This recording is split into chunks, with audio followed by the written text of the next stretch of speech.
Preposition की definition मुझे लगता है आप में से ज्यादातर बच्चे जानते होंगे कि व्हाट इज अ प्रेपोजिशन। ठीक है, a preposition is word which relates some noun or pronoun with other words in the sentence, और simply in simple words we can say that as a preposition is a word which expresses relations.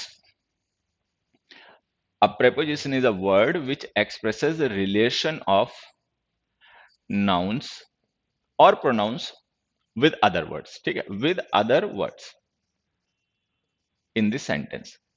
Now, what kind of relation does it express? किस तरीके का relation ये noun या pronoun का show करता है दूसरे वर्ड से? तो देखिए, that relation could be the relation of space, the relation in terms of time, the relation of manner, ठीक है, the relation of quantity, the relation of state, this relation of means, etc. तो हम देखें जो prepositions हमारी हैं वो different types of relations को एक्सप्रेस करती हैं नाउन्स के। वो रिलेशन बेस्ड ऑन स्पेस हो सकता है, बेस्ड ऑन टाइम हो सकता है, बेस्ड ऑन मैनर हो सकता है, बेस्ड ऑन मीन्स हो सकता है, बेस्ड ऑन क्वांटिटी हो सकता है, मतलब कई तरीके से हम उसको डिफाइन कर सकते हैं। ठीक है, इसमें जो मेन प्रेपोजिशंस होती हैं वो प्रेपोजिशन ऑफ स्पेस, टाइम और मैनर होती है। हालांकि सारी इंपॉर्टेंट होती हैं, सीधे शब्दों में बताएं, ठीक है, लेकिन ज्यादा जो हम यूज करते हैं अपना डेली लाइफ में या जो ज्यादा इंपॉर्टेंट होती हैं वो ये है। मैं फिर से कह रहा हूँ, इंपॉर्टेंट सारी होती हैं, इक्वली इंपॉर्टेंट होती हैं, बट इनको हम जरा ज्यादा यूज करते हैं, इनके साथ हमारा इंटरेक्शन ज्यादा होता है। बेसिकली मैं ये कहना चाह रहा हूँ कि prepositions of space, prepositions of time, prepositions of manner, इनके साथ हमारा इंटरेक्शन ज्यादा होता है बजाय बाकी प्रेपोजिशंस के। ठीक है, तो ये जो आज की क्लास है मैं इसमें आपको बता देता हूं कि we are going to discuss the prepositions of space. मतलब मैं आपके साथ में जो डिस्कस करने वाला हूं वो है प्रेपोजिशंस ऑफ स्पेस, कि हम प्रेपोजिशन ऑफ स्पेस को यूज करने मतलब डिस्कस करने जा रहे हैं। तो प्रेपोजिशन ऑफ स्पेस से रिलेटेड पहले क्या बेसिक्स हो सकते हैं जो हमें आने चाहिए प्रेपोजिशंस को समझने के लिए, याद करने के लिए नहीं। फिर तो एक वो तरीका है कि मैं कह दूं कि प्रेपोजिशन फिक्स होती है इन वर्ड्स के साथ में और तुम याद करके बैठ जाओ, ठीक है, या कोई एंड तरकीब बता दूं उल्टी सीधी, ठीक है, उसको तुम याद करके बैठ जाओ, ना तुम्हें समझ में आएगी ना मैं समझा पाऊंगा, ऐसा कुछ कर लें। या फिर एक ये कि हम प्रेपोजिशंस को एक्चुअली समझ लें, जिससे कि हमें क्वेश्चंस याद करके ना बैठने पड़े कि इस क्वेश्चन में ये वाली प्रिपरेशन यूज होगी, उसमें ये यूज होगी, या वर्ड्स ना याद करके बैठने पड़े इस वर्ड के साथ ये प्रिपरेशन यूज होगी या वो प्रिपरेशन यूज होगी। तो सबसे पहले ना मैं प्रिपोजिशन ऑफ स्पेस, मतलब वो प्रिपोजिशन जो नाउन का स्पेस से रिलेशन एक्सप्रेस करती हैं, उनके यूसेज में आपके साथ में डिस्कस करूंगा। तो सबसे पहले उनके ना बेसिक्स आपको क्लियर कर देता हूं। आ जाइए बेसिक्स पे काम कर लेते हैं, प्रिपोजिशंस ऑफ स्पेस। तो बेसिक्स की शुरुआत करते हैं यहां से, ठीक है। मतलब अब आप कहोगे तो क्वेश्चंस हैं इसमें, बेसिक्स हमें क्या सीखने को मिलेगा, वो मैं बता दूंगा कि सिखाने का तरीका मेरा अपना अलग होता है थोड़ा सा हटके, ठीक है। मैं आपको सिखाने के लिए ना पहले आपसे कुछ जानना या पूछना चाहता हूं। तो मैं ये जानना या पूछना चाहता हूँ, ये जो क्वेश्चंस यहाँ पर दिए गए हैं, if you have to fill in these blanks what prepositions would you use. ये ब्लैंक्स हैं, कुछ क्वेश्चंस हैं और ये क्वेश्चंस आपको फिल करने हैं। इन क्वेश्चंस को फिल करने के लिए विच प्रीपोजिशंस वुड यू यूज, ठीक है। You have got a minute, 1 minute है आप लोगों के पास में, और 1 मिनट में इन ब्लैंक्स को फिल करने के लिए प्रेपोजिशंस यूज करें। Whatever preposition you want to use you can use, ठीक है। सैनी अर्जुन, लव यू बेटा। Comment the answers dear students. Good evening Pankaj Gupta भाई। It seems I will never get the answer. Safir Ahmed, you will get the answer, but for that you have to be a reasonable and sensible person. We can't go out of the topic. जो हम discuss कर रहे हैं हम topic उसी से related रहेंगे ना। यू हैवंट ऑब्लाइज मी, मैं ऑब्लाइज तो नहीं हूं ना कि तुम मुझसे क्वेश्चन पूछोगे, जिस समय पूछोगे मैं उसी समय बताने लग जाऊंगा, मेरा जो टॉपिक है वो मैं पढ़ाना छोड़ दूंगा और तुम जो पूछोगे मैं वही बात करने लग जाऊंगा, ऐसा नहीं होता ना। You have to be sensible, you have to be reasonable, you will get the answer, ठीक है। But for that you have to be at the right time and right place.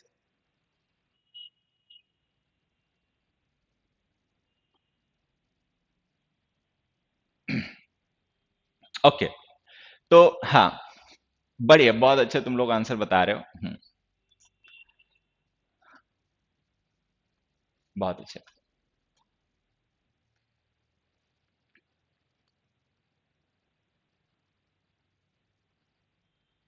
चलिए, तो बेसिक्स की शुरुआत कर देते हैं आपके। हाँ, फर्स्ट में इन आ जाएगा, सेकंड में विद आ जाएगा। हाँ,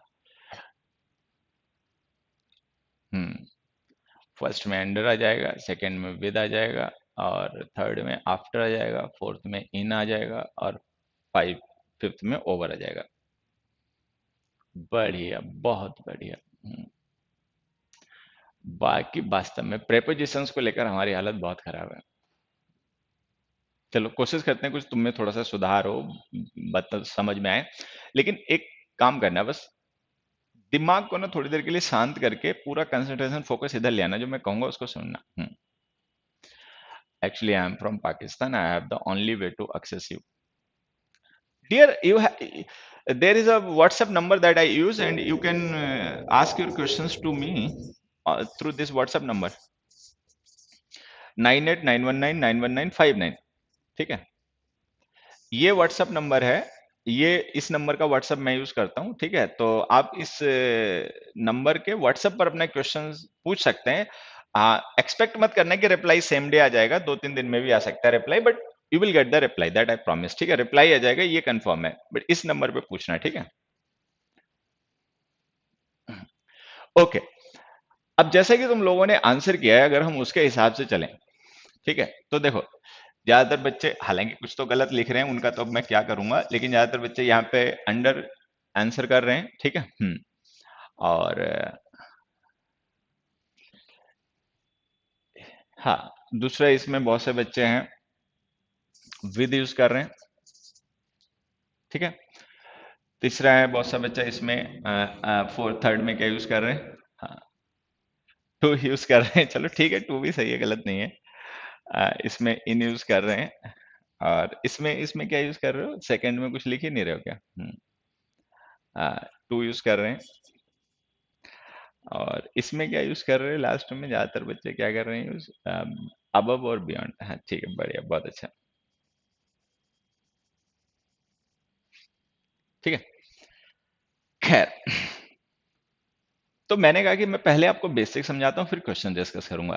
तो एक्चुअली ये कोई क्वेश्चंस नहीं है, मैं इनके थ्रू आपसे कोई आंसर जानने की कोशिश नहीं कर रहा हूँ, मैं इनके थ्रू आपको कुछ सिखाना चाह रहा हूँ। मैं आपको क्या सिखाना चाह रहा हूँ समझ, देखो अब मेरी बात ध्यान से सुनना।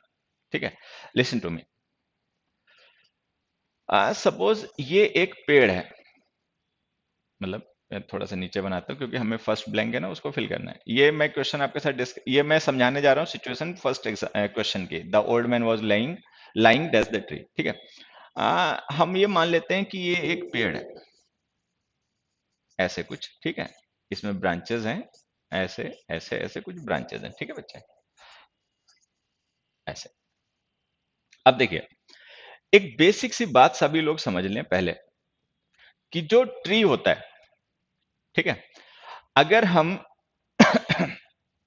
देखें तो ट्री के बेसिकली होते हैं थ्री पार्ट्स। एक पार्ट तो ये हो गया लीव्स एंड ब्रांचेस, ठीक है, एक पार्ट ये हो गया ट्रंक, और एक पार्ट ना इसके नीचे भी होता है अंडरग्राउंड, रूट्स। रूट्स होती है ना बच्चे, ट्री की जो रूट्स होती हैं वो तो अंडरग्राउंड होती हैं। ठीक है, जो मैं समझाना चाह रहा हूं उसको ध्यान से सुनना।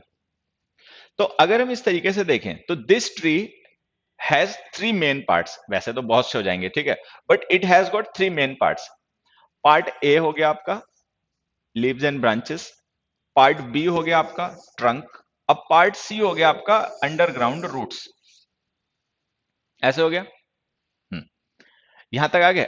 अब एक बात ध्यान से सुनना, हमने जैसे कहा था old man was lying days the tree, कि हमें ओल्ड मैन के लेटने के प्लेस को ट्री से रिलेट करना है। ठीक है, अब हम कैसे रिलेट कर सकते हैं, देखो समझना। सबसे पहले अगर हम ये मान लें कि ट्री का मतलब है पार्ट ए, ट्री का मतलब है ये ट्रीज एंड ब्रांचेस, ठीक है, लीव्स एंड ब्रांचेस, और अगर हम ये मान लें कि वो मैन यहां पे लेटा हुआ है, यहां पर सपोज वो मैन यहां पे लेटा हुआ है, मैन है ये। ठीक है, तो अगर मैन यहां पर है और हम ट्री का मतलब मान रहे हैं ये ब्रांचेस और लीव्स को, तो हम देखेंगे जो ब्रांचेस और लीव्स हैं वो उसके ऊपर हैं वर्टिकल, और मैन और उनके बीच में गैप है। तो इस कंडीशन में हम प्रीपोजिशन यूज करेंगे अंडर। वर्टिकल एक्सिस के लिए हमें ओवर अंडर प्रीपोजिशन यूज करनी पड़ती है। ठीक है, तो ये अंडर आ जाएगा। लेकिन अब अगर मान लो हम ट्री का मतलब ब्रांचेस एंड लीव्स ना मान के, ए ना मान के, हम ट्री का मतलब बी मान लें, बी का मतलब ट्रंक मान लें, तो अगर हम ट्रंक मान लें बी को, ठीक है, तो फिर हम ओवर तो नहीं लिख सकते, क्योंकि जो ट्रंक है और मैन है वो हॉरिजॉन्टल एक्सिस पे है, वो वर्टिकल एक्सिस पे तो है नहीं।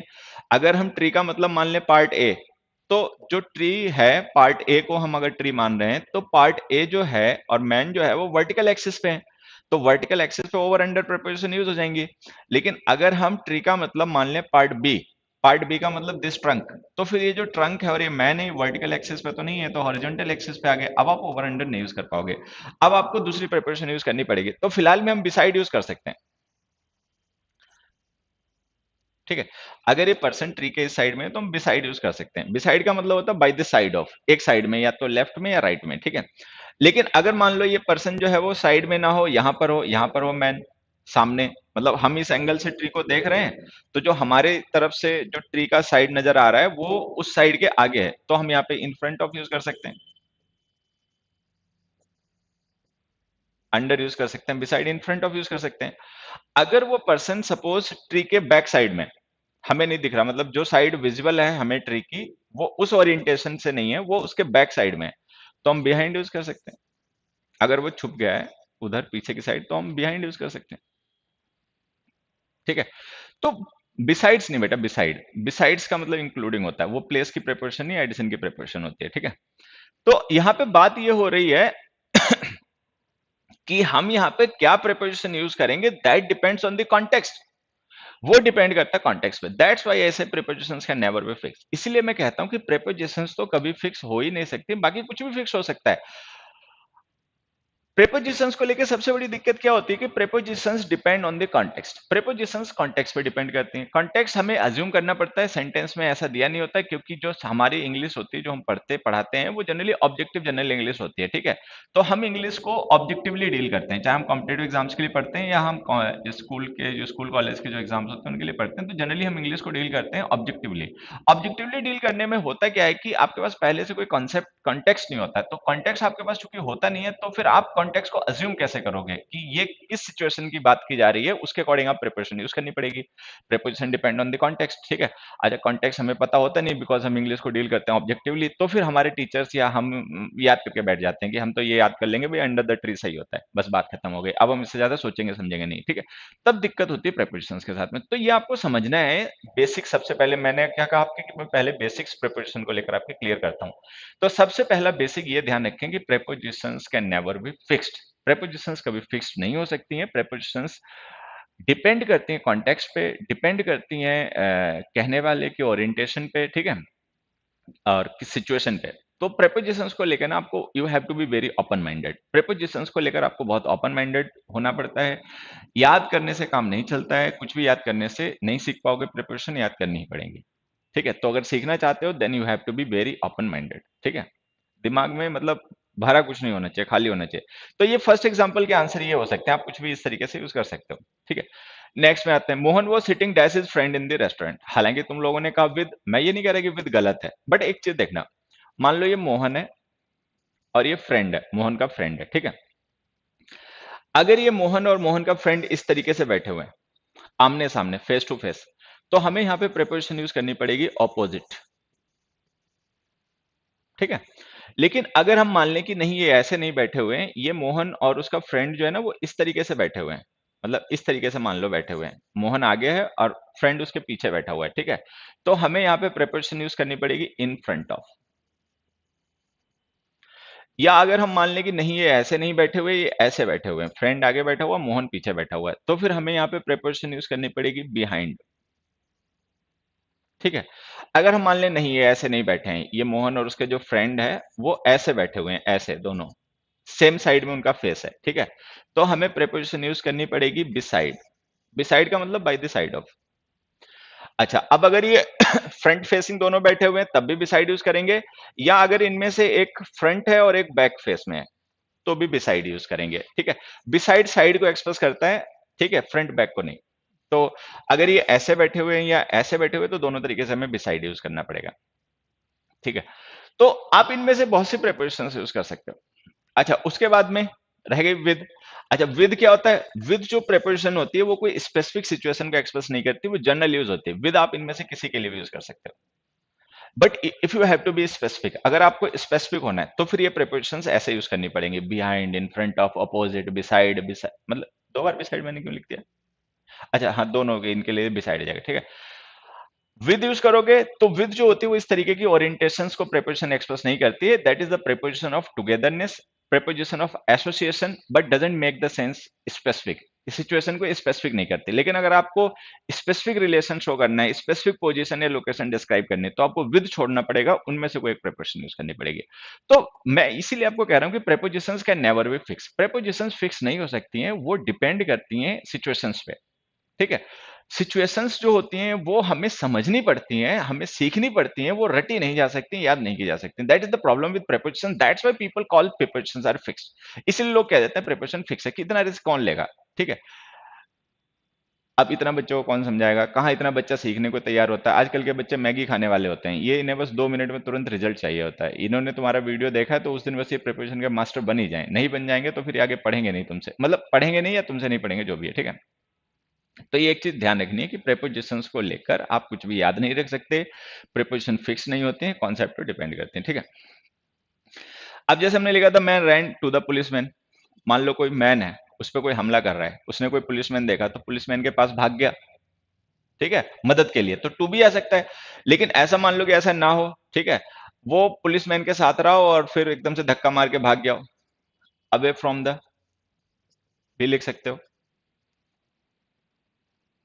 ठीक है। या मान लो पुलिसमैन भाग रहा है, बहुत से गुंडे आ गए तो पुलिसमैन को भी भागना पड़ गया, और मैन जो था वो भी उसके साथ अब भाग रहा है, दोनों बचने की कोशिश कर रहे हैं कि बच जाए गुंडों से, तो विद आ जाएगा। बिसाइड भी लिख सकते हो, क्योंकि साइड में भाग रहा है तो बिसाइड भी लिख सकते हो। अगर पुलिसमैन आगे भाग रहा है वो उसके पीछे भाग रहा है तो बिहाइंड लिख सकते हो। मैन आगे भाग रहा है, पुलिसमैन पीछे भाग रहा है तो इन फ्रंट ऑफ लिख सकते हो। अहेड लिख सकते हो मूवमेंट, मोशन के लिए। So you can use a lot of prepositions depending on the context. Nobody knows what the real context there is because we deal with English objectively. तो हमें नहीं पता होता है, तो prepositions को लेकर कभी भी रट्टा मार के ना बैठे। ठीक है, ये कहानी है।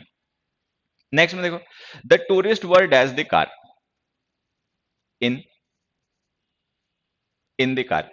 हालांकि यहां पर अगर ऊपर बैठे हुए हैं तो ऑन लिख सकते हैं, बट हमें पता है कि वो हाईली इमेजिनेबल सिचुएशन है, ऐसा होता नहीं है, कार के ऊपर लोग नहीं बैठते। हालांकि कई बार बैठते हैं, जैसे बस के ऊपर बैठ जाते हैं, बस ज्यादा भरी हुई होती है तो ऊपर बैठ जाते हैं, ठीक है। कार के ऊपर भी बैठ सकते हैं, बट हम मान के चल रहे हैं कि ऐसा नहीं हुआ होगा, तो हमने इन लिख दिया, ठीक है।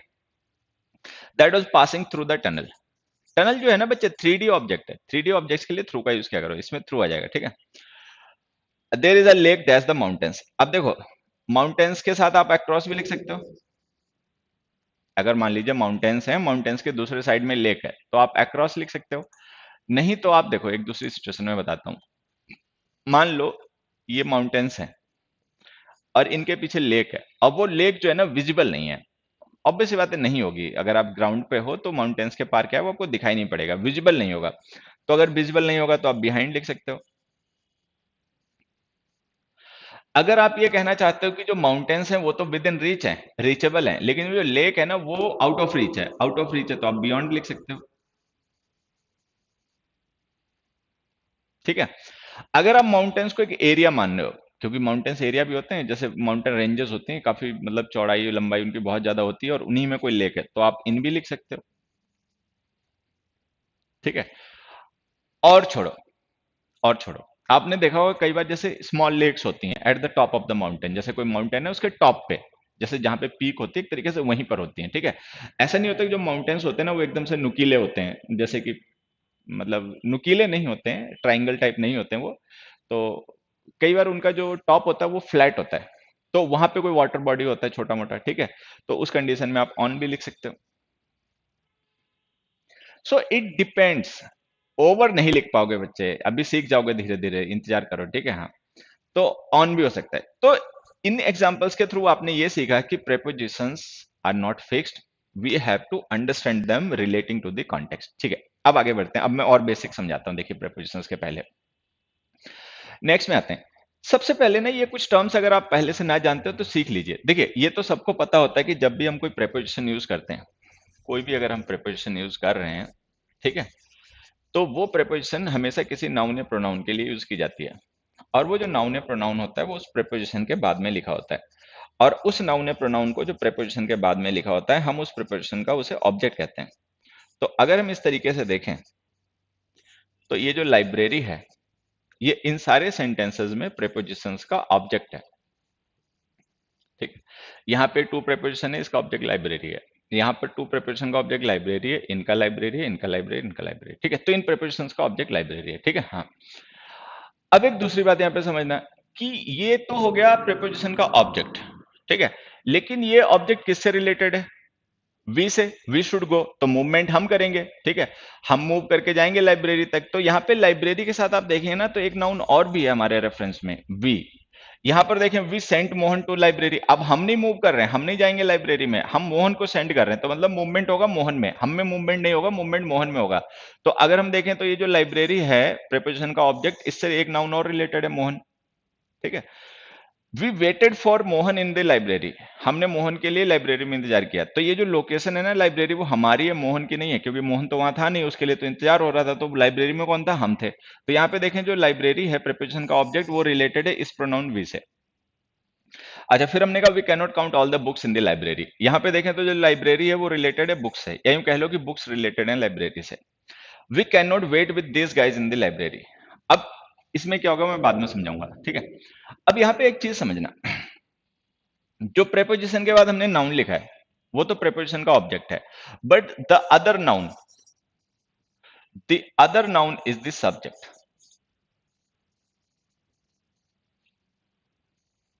All the books. तो जब हम प्रेपोजिशन के ऑब्जेक्ट की बात करते हैं, जब हम बात करते हैं प्रेपोजिशन के ऑब्जेक्ट के, तो आप वहां पे ध्यान रखेंगे एक छोटी सी बात का कि वहां पे प्रेपोजिशन के ऑब्जेक्ट के अलावा सब्जेक्ट भी होता है। अब यहाँ पे थोड़ा सा कंफ्यूज मत हो जाना, आप समझ लेना कि the subject of the sentence and the subject with relation to the preposition are different. ठीक है, जो सेंटेंस का सब्जेक्ट होता है वो प्रेपोजिशन के लिए भी सब्जेक्ट का रोल प्ले कर सकता है, बट ऐसा कोई जरूरी नहीं है कि समटाइम्स अदर नाउन्स और pronouns which are not the subject of the sentence can be a subject reference to the preposition. ये हमेशा ध्यान देना। ठीक है, अब जैसे यहाँ पे देखें तो जो प्रेपोजिशन के बाद हम नाउन या प्रोनाउन लिखते हैं वो तो हमेशा प्रेपोजिशन का ऑब्जेक्ट होता है, ये ध्यान रखना। ठीक है, लेकिन वो जो नाउन है जिसको हमने प्रेपोजिशन का ऑब्जेक्ट बना के लिखा है उसके रेडियस में कोई दूसरा भी नाउन जरूर होता है, हमेशा होता है। ठीक है, जिससे रिलेटेड वो प्रेपोजिशन के थ्रू जिससे उसे रिलेट किया जा रहा है वो प्रेपोजिशन के रेस्पेक्ट में सब्जेक्ट कहा जाएगा। ठीक है, अब ये तुम्हें ध्यान रखना है कि ये हम सब्जेक्ट यूज कर रहे हैं टर्म प्रेपोजिशन के रेस्पेक्ट में, ना कि सेंटेंस के रेस्पेक्ट में। सेंटेंस का सब्जेक्ट और प्रेपोजिशन का सब्जेक्ट एक ही हो ऐसा कोई जरूरी नहीं है, कंफ्यूज मत हो जाना। ठीक है, तो यहां पर हम देखें जो हमारे जो सेंटेंस का सब्जेक्ट भी है वही उस प्रेपोजिशन के लिए सब्जेक्ट का रोल प्ले कर रहा है।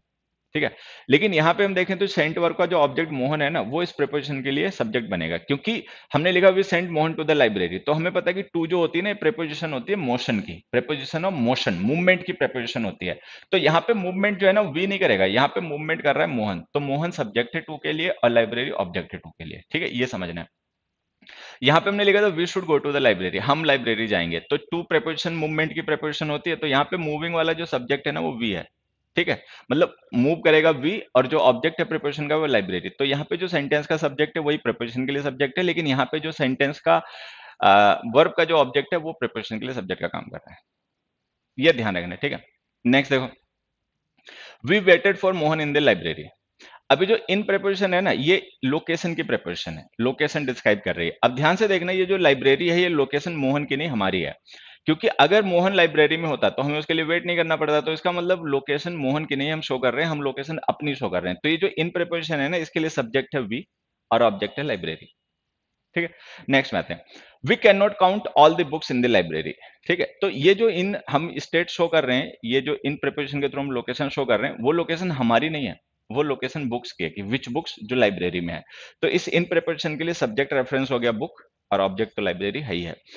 अब इसमें आते हैं, ये जो हमने फिफ्थ क्वेश्चन लिखा ना, we can not wait this with these guys in the library. अब इसमें इन प्रिपरेशन का ऑब्जेक्ट रेफरेंस तो खैर लाइब्रेरी है ही है, लेकिन इसका सब्जेक्ट कौन होगा ये बताओ। इसका सब्जेक्ट हम दीज गाइज को माने या वी को माने?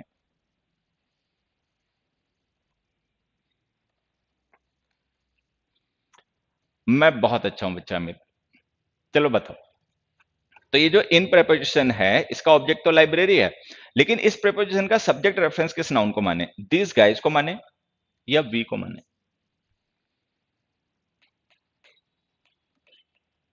Comment comment the answer. Both मत लिखा करो बेटा, ईदर लिखा करो, दोनों में से किसी को भी मान सकते हैं।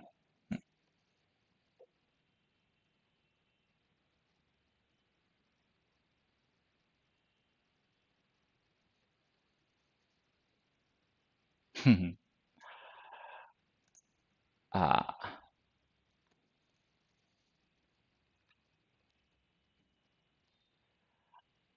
आंसर होता है बेटा। हम्म। अब देखो यहाँ पे समझना है, ईदर हम इनमें से ना किसी को भी कंसीडर कर सकते हैं। हम ये भी मान सकते हैं कि this guys in the library जो है ना, हम दिस गाइज की लोकेशन शो कर रहे हैं कि विच गाइज जो लाइब्रेरी में है। तो सब्जेक्ट रेफरेंस जो है ना वो ये भी हो सकता है प्रिपरेशन का, दिस गाइज। और वी भी हो सकता है कि हम वेट करेंगे तो वेयर। ठीक है। तो हो सकता है कि वो जो लाइब्रेरी है वो हमारी लोकेशन हो, तो हम भी सब्जेक्ट रेफरेंस हो सकते हैं।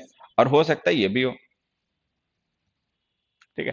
तो यहाँ पे हमें ध्यान ये रखना है कि जब भी हम कोई प्रेपोजिशन यूज करते हैं तो उस प्रेपोजिशन का एक ऑब्जेक्ट तो हमेशा होता है, ये ध्यान रखना है। लेकिन ये ध्यान रखना है कि उसका होता है एक सब्जेक्ट भी है, एक सब्जेक्ट रेफरेंस भी उसका होता है, ये ध्यान रखना है। ठीक है। चलिए, एक तो ये बात ध्यान रहेगी हमेशा। नेक्स्ट बढ़ते हैं। अब जैसा कि मैंने कहा कि आज हम लोग डिस्कस करेंगे prepositions which relate a noun or pronoun with space, कि ऐसी प्रेपोजिशंस के बारे में हम लोग डिस्कस करने जा रहे हैं जो प्रेपोजिशन अपने ऑब्जेक्ट जो कि कोई नाउन या प्रोनाउन होता है का रिलेशन स्पेस से शो करते हैं। तो सबसे पहले जो स्पेस है, स्पेस देखिए, प्रेपोजिशन ऑफ टाइम भी होती है, प्रेपोजिशन ऑफ स्पेस भी होती है, मैनर की भी होती है, क्वांटिटी की भी होती है, मीन्स की भी होती है, हर एक चीज की होती है। ठीक है। लेकिन सबसे पहले आपको ये समझना है, ठीक है, कि प्रेपोजिशन ऑफ स्पेस जो होती हैं ये बाकियों के मुकाबले समझना आसान होता है comparatively. That's why we are starting with the prepositions of space. हम प्रेपोजिशन ऑफ टाइम से स्टार्ट नहीं कर रहे क्योंकि टाइम को लेकर जो हमारा कॉन्सेप्ट है वो थोड़ा सा एब्स्ट्रैक्ट है, ज्यादा एब्स्ट्रैक्ट है। ठीक है।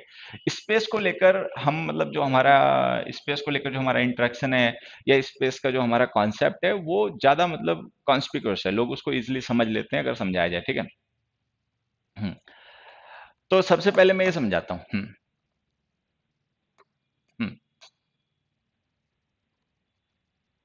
गुड इवनिंग भैया त्रिभुवन। ठीक है। हाँ। अब देखो यहाँ पे समझना एक बेसिक सी बात। जैसे हमने लिखा space, attributes of space, space के एट्रीब्यूट्स पहले एक बार समझ लेते हैं। जैसे हमने लिखा सरल is waiting for Mohan in the park. ठीक है। फिर हमने लिखा सरल is waiting for Mohan in the library. अब ये जो हमने पार्क लिखा है और लाइब्रेरी लिखा है जो कि प्लेस रेफरेंस है, जो कि मतलब प्लेस को स्पेस को रेफर करने वाले वर्ड्स हैं, तो यहाँ पे समझना लाइब्रेरी जो है वो थ्री डायमेंशनल है, थ्री डायमेंशनल स्पेस है। पार्क जो है वो टू डायमेंशनल है। तो एक तो ये आपको सबसे पहले समझना है कि जब हम कभी किसी स्पेस को रेफर करते हैं तो वो स्पेस 2D या 3D दो टाइप का बेसिकली हो सकता है। ठीक है। 1D तो खैर नहीं पॉसिबल है, बट पॉइंट तो 1D होता है वैसे, लेकिन छोड़ो, 2D और 3D, या तो 2D या फिर 3D होगा। तो ये आपको ध्यान रखना है प्रेपोजिशंस ऑफ स्पेस को समझने के लिए कि जो प्रेपोजिशंस होती हैं वो प्रेपोजिशन ऑफ मतलब वो जो स्पेस होता है आप उसको टू डायमेंशनल और थ्री डायमेंशनल में कैटेगराइज कर सकते हैं। ठीक है।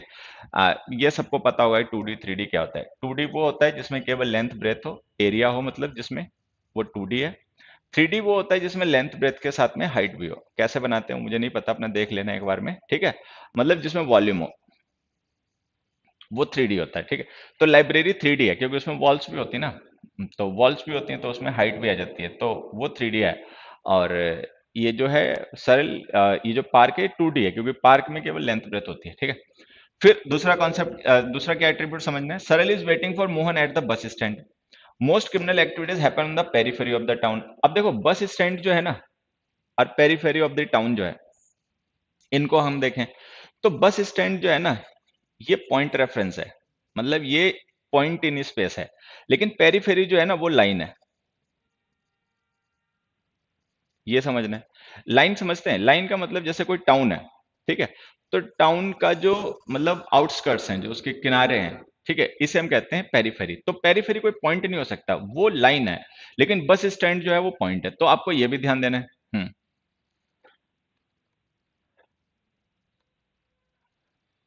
ऑफलाइन क्लासेस स्टार्ट हो चुका भैया, ऑनलाइन क्लासेस अभी नहीं स्टार्ट हो रहे हैं। ऑनलाइन क्लासेस स्टार्ट होंगे मान के चलो फरवरी या मार्च में, मतलब कभी भी स्टार्ट हो जाए उससे मुझे नहीं लेना देना। लेकिन हम ऑफलाइन अपने क्लासरूम बैचेस स्टार्ट करेंगे फरवरी में या फिर मार्च में, उससे पहले तो हम तो नहीं करेंगे। ठीक है। और रह गई बाकी बातें तो अपना फोन करके पूछ सकते हैं। हाँ, स्टूपिड बहुत होते हैं। मैं मतलब उनके साथ अब मुझे नहीं लगता कि they are so much important that I must answer their questions और I must pay any heed to them, ठीक है। These people are good for nothing, simply I want to say. तो ठीक है, तो अब यहाँ पे आ जाते हैं, बात करते हैं। बात ये हो रही थी कि जो एट्रीब्यूट्स स्पेस है ना, पहले आप उन्हें समझ लें प्रीपोजिशन ऑफ स्पेस को समझने के लिए, कि स्पेस टू डायमेंशनल होता है, थ्री डायमेंशनल होता है। 2D का मतलब जिसमें लेंथ ब्रेथ हो, केवल एरिया हो, ठीक है। थ्री डायमेंशनल का मतलब होता है जिसमें लेंथ ब्रेथ के साथ में हाइट या डेप्थ भी हो, मतलब जिसमें वॉल्यूम हो, ठीक है। उसके अलावा जो स्पेस में हम जब किसी प्लेस को रेफर करते हैं तो वो प्लेस हमारे लिए पॉइंट रेफरेंस भी हो सकता है और लाइन रेफरेंस भी हो सकता है, ठीक है। एरिया भी हो सकता है, 2D 3D में दोनों में एरिया तो होता ही है, ठीक है। लेकिन पॉइंट और लाइन भी हो सकते हैं, ठीक है। अब जैसे ये मैंने मान लीजिए एक सर्कल यहाँ पे ड्रॉ कर दिया है, ठीक है। तो ये जो सर्कल है इसके अंदर तो ये पूरा एरिया है, सर्कल के अंदर जो है ये सब एरिया है। अच्छा, ये जो रेड है ये एक लाइन है, ठीक है। और इस लाइन पे अगर स्पेसिफिक पॉइंट मार्क कर दें तो ये पॉइंट है। तो आपको ये समझना है कि स्पेस में एरिया, पॉइंट, लाइन ये एट्रीब्यूट्स होते हैं। स्पेस में 2D 3D ये कैटेगराइजेशन होता है, ठीक है, ये ध्यान रखना है। उसके बाद में होता क्या है जनरली, मतलब मैं अभी तो काफी डिटेल में डिस्कस करूंगा ये सारी चीजें, लेकिन बेसिकली ऐसे समझना। मैं सपोज जैसे ये एक एरिया है, तो अगर हमें इस एरिया के अंदर किसी की पोजीशन या लोकेशन शो करनी है तो हम प्रीपोजिशन यूज करेंगे इन, ठीक है। मैं दूसरे तरीके से समझाता हूँ, देखिए। सपोज ये एक एरिया है और इस एरिया के अंदर डिफरेंट पॉइंट्स हैं, ऐसे मान लेते हैं डिफरेंट पॉइंट्स हैं, ठीक है। अब ये जो डिफरेंट पॉइंट्स हैं इनको कनेक्ट करने वाली लाइंस हैं, ऐसे कुछ, ठीक। ये पूरा एक एरिया है। अब इसको ऐसे समझ लेते हैं कि जो पूरा एरिया है ना, ये है ए, या ए क्या, इसको हम कह लेते हैं एक्स। मान लेते हैं जो पूरा एरिया है ना ये एक्स है, ठीक है। और ये जो दो पॉइंट को कनेक्ट कर रही है, ये एक मान लेते हैं ये पॉइंट हो गया P1 और ये हो गया P2। ये P1 हो गया, P2 हो गया, पॉइंट P का मतलब पॉइंट, ठीक है। इन दोनों पॉइंट्स को जो कनेक्ट कर रही है वो ये एक लाइन हो गई, तो हम मान लेते हैं लाइन हो गई Y, ठीक है। और ये जो पॉइंट है P या P2 जो भी मान ले, कुछ भी मान लेते हैं, ये मान लेते हैं P है और ये मान लेते हैं Q है, ठीक है। ये P पॉइंट है, ये Q पॉइंट है और इन दोनों पॉइंट्स को कनेक्ट कर रही है कि लाइन Y है, ठीक है। और ये जो X है ये पूरा एरिया है टोटल। तो अब मान लो कोई एक ऑब्जेक्ट है, वो ऑब्जेक्ट इस P पॉइंट पे लोकेटेड है, यहाँ पे उसकी पोजीशन है इस P पॉइंट पे। तो अगर हमें ये बात बतानी है तो हम इसको कैसे बताएंगे, तो देखो हम इसको ऐसे बताएंगे, at P on Y in X, ठीक है। तो ये जो एट है, ऑन है, इन है, ये प्रेपोजिशंस स्पेस की प्रेपोजिशन होती हैं और हम इनका यूज करते हैं specially to refer to the location, location या पोजीशन को रेफर करने के लिए, कि हमें किसी लोकेशन को या किसी पोजीशन को रेफर करना है, उसके लिए हम इनका यूज करते हैं, ठीक है। तो ये जो P है ये एक पॉइंट है, तो पॉइंट के लिए हमने देखो प्रेपोजिशन यूज की एट। Y जो है वो एक लाइन है, तो हमने लाइन के लिए प्रेपोजिशन यूज की ऑन। X जो है वो एरिया है, तो एरिया के लिए हमने प्रेपोजिशन यूज की इन, ठीक है। तो अगर हमें किसी चीज की पोजीशन या लोकेशन को रेफर करना है, तो हम अगर उसकी लोकेशन किसी पॉइंट से रिलेट कर रहे हैं तो एट, एरिया से रिलेट कर रहे हैं इन, और वॉल्यूम से करोगे तब भी इन यूज करना पड़ेगा, ठीक है। और अगर हम उसकी लोकेशन किसी लाइन से रिलेट कर रहे हैं तो फिर हमें प्रिपरेशन यूज करनी पड़ेगी ऑन। तो ये जो एट इन ऑन है ये हम तभी समझ सकते हैं पहले जब हम एट्रीब्यूट्स ऑफ स्पेस समझ लें, कि स्पेस को हम समझते कैसे हैं। स्पेस को हम समझते हैं लाइंस के थ्रू, एरिया के थ्रू, पॉइंट्स के थ्रू, और स्पेस को हम कैटेगराइज करते हैं 2D और 3D में, ठीक है। ये ध्यान रखना है। उसके बाद में आगे बढ़ते हैं। ये क्वेश्चन मैं आपको लास्ट में एक्सप्लेन करूंगा क्योंकि it is taking too much time. ये सही है वैसे, ठीक है। Attributes of position and location ये भी समझ लेना। एट्रीब्यूट्स ऑफ स्पेस हमने समझ लिया कि स्पेस को, स्पेस के एट्रीब्यूट्स क्या होते हैं, स्पेस से रिलेटेड हमें क्या पहले से पता होना चाहिए, जानना चाहिए। अब हम उसके आगे बढ़ते हैं, the attributes of position and location. कि एट्रीब्यूट्स ऑफ पोजीशन और लोकेशन को समझते हैं। देखिए, there is something behind the tree, Mohan hit the phone under the bed. तो ये जो अंडर है ना और बिहाइंड है, बिहाइंड का यूज हम करते हैं हॉरिजॉन्टल एक्सिस पे, जो ऑब्जेक्ट्स होते हैं तब, ठीक है। अंडर और ओवर का हम यूज करते हैं वर्टिकल एक्सिस के लिए। देखो हॉरिजॉन्टल और वर्टिकल तो सबको ही पता होगा, ठीक है। ये हो गया हॉरिजॉन्टल एक्सिस, ये हो गया वर्टिकल एक्सिस, मतलब एक्स वाई तो सबको ही पता है ना, बस ये। तो अगर हम स्पेस में हॉरिजॉन्टल एक्सिस पर रिलेट कर रहे हैं किसी नाउन को, तो उसके लिए प्रेपोजिशंस अलग होती हैं, जो हॉरिजॉन्टल एक्सिस की प्रेपोजिशन होती हैं। अच्छा, वर्टिकल एक्सिस पे अगर हम किन्हीं दो नाउन्स को रिलेट कर रहे हैं तो उनकी प्रेपोजिशंस अलग होती हैं। तो यहाँ पे हमने अंडर लिखा, यहाँ पे हम बिहाइंड लिख सकते हैं, यहाँ पे बिहाइंड द ट्री लिखा। अब देखो हो सकता है कि दोनों ही सिचुएशन में जो फोन है वो भी बेड से छुप गया हो, नीचे रख देने से छुप गया हो, हमें ना दिख रहा हो, और बिहाइंड द ट्री जो है वो भी हमें नहीं दिख रहा है, वो भी छुप गया है, ठीक है। बट छिप जाने से काम नहीं चलेगा, काम इससे चलेगा कि वो एक्सिस क्या है, स्पेस की किस एक्सिस से आप रिलेट कर रहे हो, मतलब आप जिस नाउन को रिलेट कर रहे हो किस एक्सिस पे कर रहे हो, हॉरिजॉन्टल एक्सिस पे कर रहे हो, वर्टिकल एक्सिस पे कर रहे हो, ठीक है। हॉरिजॉन्टल एक्सिस की प्रेपोजिशंस अलग होती हैं और वर्टिकल एक्सिस की प्रेपोजिशंस अलग होती हैं, ये ध्यान रखना है। उसके बाद में देखिए, मोहन वो सिटिंग अपोजिट सोन। अब अपोजिट सोन वही हो गया कि horizontal axis in this way, ठीक है। फिर हमने लिखा था, हालांकि ऑपोजिट ऐसा नहीं कि हम इसी तरीके से कर सकते हैं, बट चूंकि अर्थ पे ग्रेविटी है ना, तो ग्रेविटी होने की वजह से अगर दो चीजें ऑपोजिट हैं तो जनरली हम ये मान के चलते हैं कि वो हॉरिजॉन्टल एक्सिस पे ही होंगी। बट अगर कोई सिचुएशन ऐसी जैसे फिल्मों में होता है या कभी ऐसा फिक्शन वगैरह में ऐसे पॉसिबल हो कि दो लोग, मतलब ये तो हो गया एक्स एक्सिस, ये हो गया वाई एक्सिस, ठीक है। तो मान लेते हैं ये ए हो गया, ये बी हो गया, ये एक्स हो गया, ये वाई हो गया, तो एक्स और वाई की जो पोजीशन है, ठीक है, फेस टू फेस जब एक दूसरे के लिए होंगे तो हम ऑपोजिट यूज करेंगे, ठीक है। और ये जो ए और बी है इनके लिए भी हम ऑपोजिट यूज करेंगे। तो ऑपोजिट का मतलब होता है facing each other, whether they are on horizontal axis or on vertical axis, but earth पे चूंकि ग्रेविटी होती है तो हमें पता है कि जब हम फेस टू फेस होते हैं तो जनरली हम हॉरिजॉन्टल एक्सिस पे ही होते हैं, ठीक। बट अगर ऐसा कभी फिल्मों में या मतलब रियलिटी में कभी ऐसा पॉसिबल हो तो हम ऑपोजिट यहाँ भी यूज कर सकते हैं, ठीक है। लेकिन हम यहाँ पे ओवर अंडर यूज करेंगे अगर हमें फेस टू फेस के रिलेशन को एक्सप्रेस नहीं करना, और यहाँ पे इन फ्रंट ऑफ, बिहाइंड, ऑपोजिट ये यूज करेंगे, ठीक है। तो ऑपोजिट का हम यूज, इसका हम यूज करेंगे बिहाइंड का हॉरिजॉन्टल एक्सिस के लिए, इसका ओवर अंडर का यूज करेंगे वर्टिकल एक्सिस के लिए, और ऑपोजिट तो आप कहीं भी यूज करो, वर्टिकल या हॉरिजॉन्टल किसी भी एक्सिस पे, ठीक है। नेक्स्ट आते हैं, the temperature is above 35 degree centigrade. अब देखिए, जब हम कोई रेफरेंस ले लेते हैं, जैसे मान लेते हैं ये एक पर्सन है और ये एक रूफ है, मतलब सीलिंग कह लो, ठीक है, छत है। तो इन दोनों के बीच में वर्टिकल गैप है और ये इससे ढका हुआ है, तो हम इनको ओवर अंडर से रिलेट कर लेंगे, इनके रिलेशन के लिए पर्सन और फ्लोर के लिए हम ओवर अंडर का यूज कर लेंगे। मैन अंडर हो जाएगा और सीलिंग ओवर हो जाएगा। लेकिन अगर मान लो ये पर्सन यहाँ है और कोई चीज यहाँ पर है, यहाँ पर, ठीक है। अब आप ओवर अंडर नहीं लिख पाओगे, ओवर अंडर इसलिए नहीं लिख पाओगे क्योंकि ये वर्टिकली एक दूसरे के ऊपर नहीं है, ठीक है, मतलब इनकी पोजीशन जस्ट अबव नहीं है। तो अब हम ओवर अंडर नहीं यूज कर पाएंगे। अब अगर हमें यूज करना पड़ा तो हम अबव बिलो यूज कर सकते हैं, और जब हम अबव बिलो यूज करते हैं तो वहां पे असल में हमारा रेफरेंस हो जाता है ग्राउंड, ठीक है। अगर हम ग्राउंड से देखें तो ये पर्सन यहां तक आया और ये पॉइंट यहां तक चला गया, अब ये कुछ भी हो सकता है, ठीक है। बट चूंकि ये एग्जैक्टली एक दूसरे के ऊपर नहीं है तो इसलिए अब हम ओवर अंडर नहीं यूज कर पाएंगे, अब हमें अब बिलो का यूज करना पड़ेगा, ये ध्यान देना।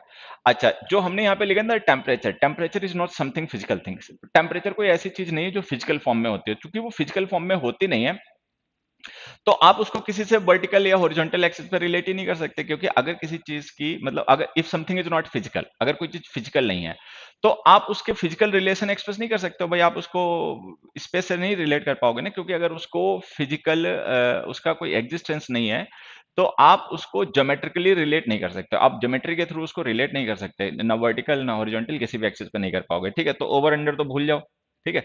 तो हमने इसमें अबव लिख दिया, बिलो भी लिख सकते हैं, बिलो अब में डिफरेंस क्या आप समझ रहे हैं, ठीक है। तो यहां पर हमने आप लिख दिया, ठीक है। नेक्स्ट देखो, there was a helicopter near the museum. अब अगर हम नियर द म्यूजियम लिखें तो जिस तरीके से मैंने विद बताया था ना, विद, उसी तरीके से होता है नियर।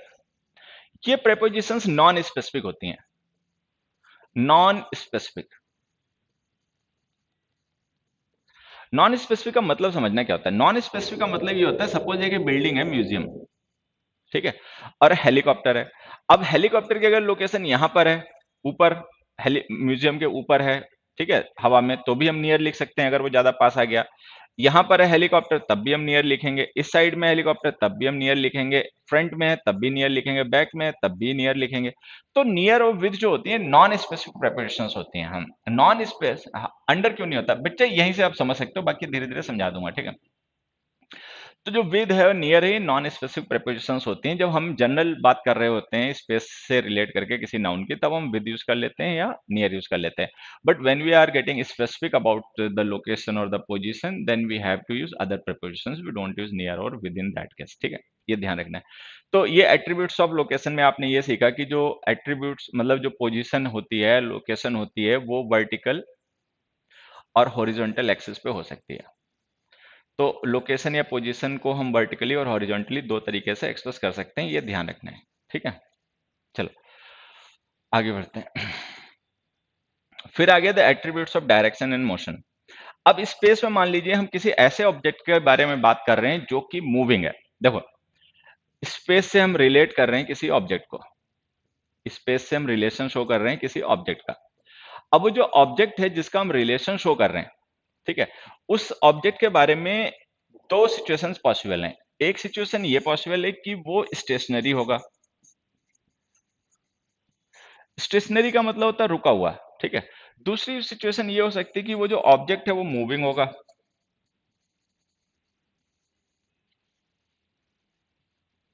ठीक है। राम राम बच्चे। हाँ।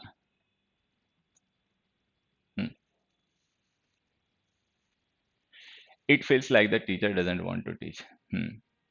अब देखो यहाँ पे समझना।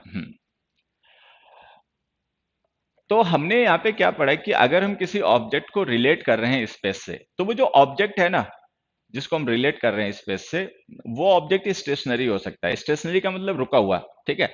और हो सकता है वो ऑब्जेक्ट मूविंग हो। अगर वो ऑब्जेक्ट स्टेशनरी है तब तो हम स्पेस से रिलेट करेंगे, स्पेस से रिलेटेड एक्सप्रेस करेंगे उसकी लोकेशन या पोजीशन।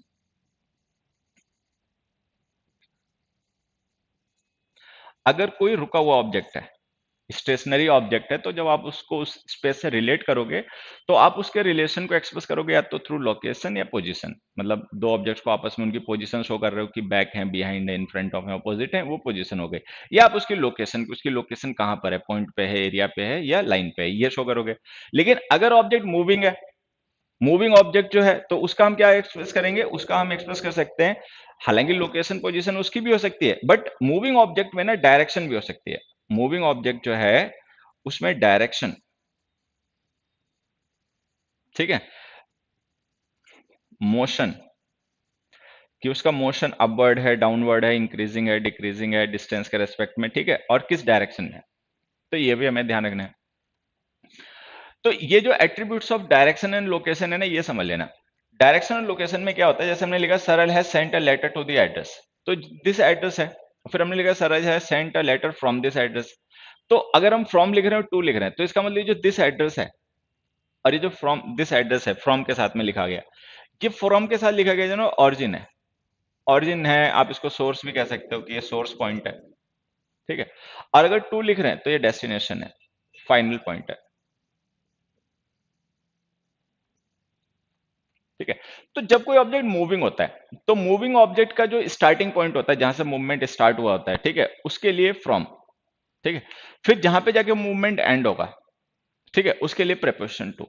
तो ये ध्यान देना है कि जो मूविंग ऑब्जेक्ट्स होते हैं जिनके हम मोशन को या मूवमेंट को या डायरेक्शन को रेफर कर रहे होते हैं, तो उसमें जो मूवमेंट के पॉइंट्स होते हैं, तो बिगिनिंग पॉइंट जो होता है, ओरिजिन जो होता है, उसका फ्रॉम प्रेपोजिशन हो गया, जो लास्ट एंड पॉइंट हो गया उसकी टू प्रेपोजिशन हो गई। फिर हमने लिखा था walked across the movement mountains, ठीक है।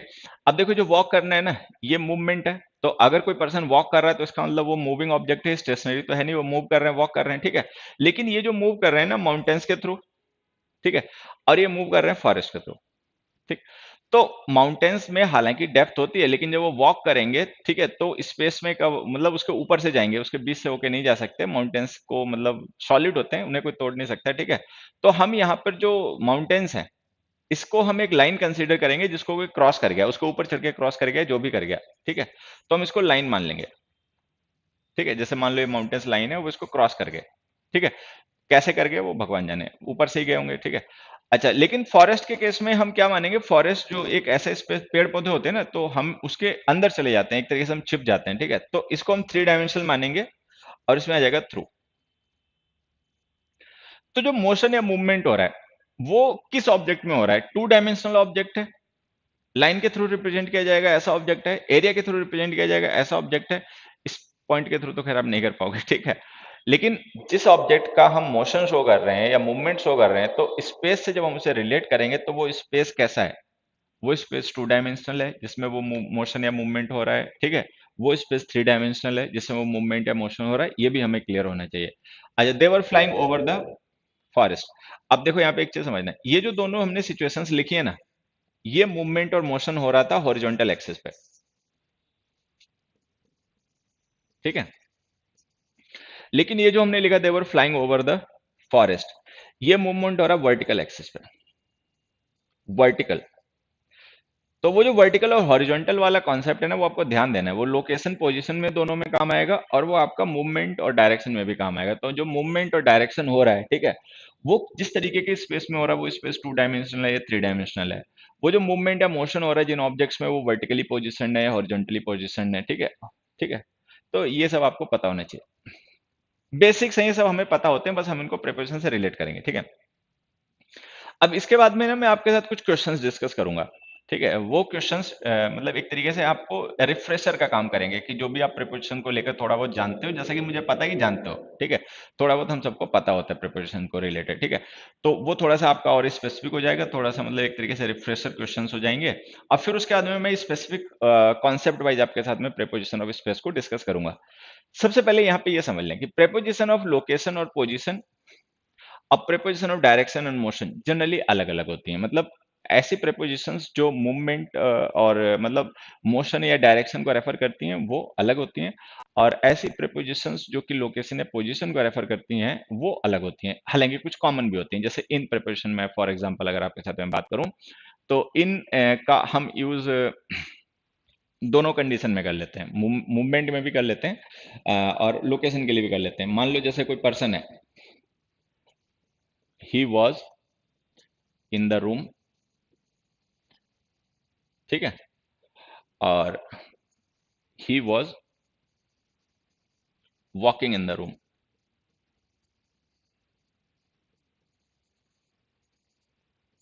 इन द रूम, ठीक है, ऐसे लिख दें।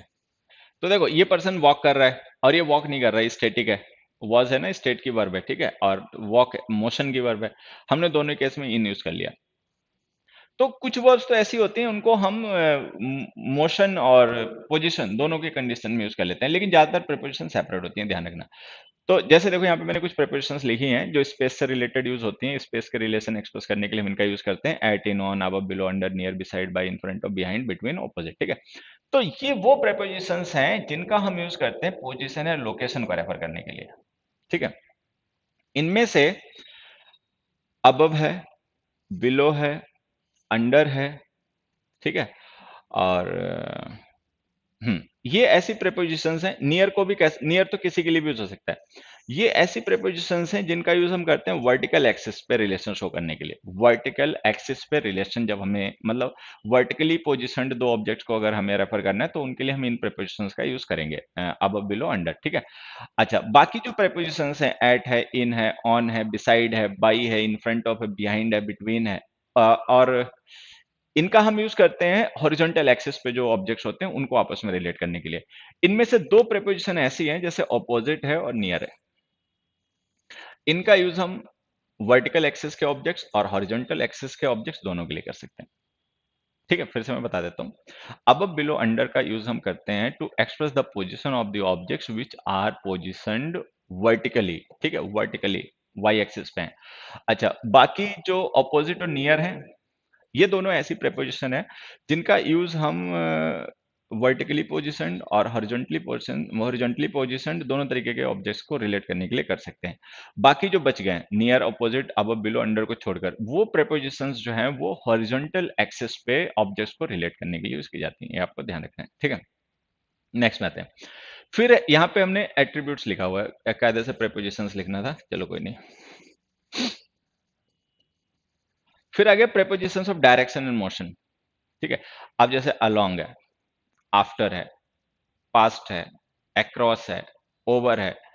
ठीक है, अक्रॉस, मैंने कहा था कुछ प्रीपोजिशन ऐसी होती है जो कॉमन होती है, मतलब जो पोजीशन और मोशन दोनों एक्सप्रेस कर सकते हैं। तो अक्रॉस एक ऐसी प्रीपोजिशन है जो मोशन और पोजीशन दोनों एक्सप्रेस कर सकती है। ओवर भी दोनों एक्सप्रेस कर सकती है, मोशन भी और पोजीशन भी। ठीक है, थ्रू है, अराउंड है। ठीक है, ये भी पोजीशन और मोशन दोनों एक्सप्रेस कर सकती है। फ्रॉम और टू केवल मोशन के लिए यूज होती है, पोजीशन नहीं शो करती हैं। इनटू है, आउट ऑफ है, ऑन टू है, ऑफ है, अप है। ऑफ का भी यूज हम पोजीशन मोशन दोनों के लिए कर सकते हैं। ठीक है, और अप है, डाउन है। ठीक है, टूवर्ड्स है। तो ये वो प्रेपोजिशन है जिनके थ्रू हम डायरेक्शन या मोशन को रेफर करते हैं। ठीक है, ये ध्यान रखना है। अच्छा, एक बात ध्यान रखना है, जो मैंने डबल अंडरलाइन कर दी है, जैसे ऑफ है, अक्रॉस है, ओवर है, राउंड है, ये ऐसी प्रेपोजिशंस हैं जो मतलब मेनली यूज की जाती हैं डायरेक्शंस एंड मोशंस, मोशन को रेफर करने के लिए। मोशन ये एक्सप्रेस करती हैं, but we can also use them to express the position. मतलब हम इनको पोजीशन का रिलेशन, पोजीशन और लोकेशन के लिए भी यूज कर सकते हैं। ये ध्यान रखना, वो आगे एग्जांपल डिस्कस करेंगे तो आप धीरे धीरे सीख जाओगे। ठीक है, बट ये ध्यान रखना है, क्रॉस, ओवर, राउंड, ऑफ, इनका यूज हम मोशन और पोजीशन दोनों के रिलेशंस के लिए कर सकते हैं। ठीक है, चलो। और बाकी तो बहुत बड़ा कॉन्सेप्ट है ये, तो खैर कई लेक्चर्स में कवर हो पाएगा, प्रीपोजिशन ऑफ स्पेस। अब मैंने यहाँ पे क्या किया है कि कुछ कॉमन जो मुझे लगा कि मतलब जो कॉमन यूजर्स हैं प्रीपोजिशन ऑफ स्पेस के, जो कि बच्चे जानते हैं, जिनको यूज करना उन्हें आता है। ठीक है, वो डिस्कस करता हूँ। ठीक है, तो मैंने आपके लिए यहाँ पे कुछ क्वेश्चंस प्रिपेयर किए हैं, और इन क्वेश्चंस में ब्लैंक्स हैं। इन ब्लैंक्स को फिल करना है प्रीपोजिशंस ऑफ स्पेस यूज करके, क्योंकि ये पूरा लेक्चर जो प्रीपोजिशन ऑफ स्पेस से रिलेटेड ही है। तो एक बार अपने आप ट्राई करो, फिर मैं इनके आंसर बताऊंगा और समझा भी दूंगा। बाकी मैं फिर से बता देता हूँ, प्रेपोजिशन ऑफ स्पेस एक बहुत बड़ा कॉन्सेप्ट है, बहुत बड़ा कॉन्सेप्ट है। ठीक है, तो मैं अभी इस पे कुछ लेक्चर्स आपके साथ में और भी यूट्यूब पे डिस्कस करूंगा। ठीक है, वो जैसे जैसे हम लेक्चर डिस्कस करेंगे तो आपके जो कॉन्सेप्ट है, आपकी क्लैरिटी है, वो और ज्यादा मतलब अच्छी होती जाएगी। ठीक है, बट क्योंकि ये स्टार्टिंग है तो अभी हम हल्के हल्के से शुरुआत कर रहे हैं। So here are some questions for you and you have to fill in these blanks. In blanks को fill करना है using some suitable preposition of space. preposition of space का यूज करके। चलिए स्टार्ट कीजिए, फिर मैं समझाता हूँ इनके आंसर्स।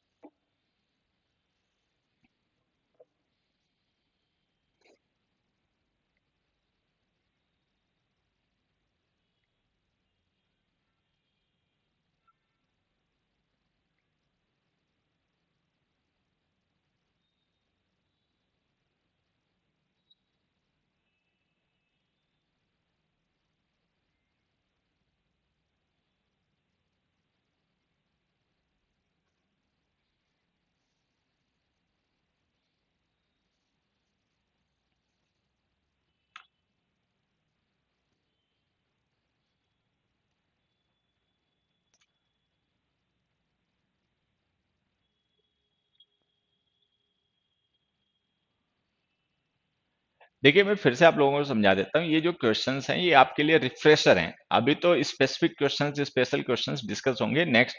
मतलब जो स्पेशल कॉन्सेप्ट्स हैं या स्पेशल क्वेश्चंस हैं प्रेपोजिशन ऑफ स्पेस के यूजेस से रिलेटेड, वो मैं आपके साथ नेक्स्ट लेक्चर में डिस्कस करूंगा। आज का लेक्चर ये जो मैंने प्रिपेयर किया है, इसका बेसिक मतलब इसका पर्पस ये था कि आपके जो बेसिक्स हैं प्रेपोजिशन ऑफ स्पेस से रिलेटेड, या जो बेसिक टर्म्स हैं जो आपको पहले से पता होनी चाहिए, वो एक बार क्लियर हो जाए।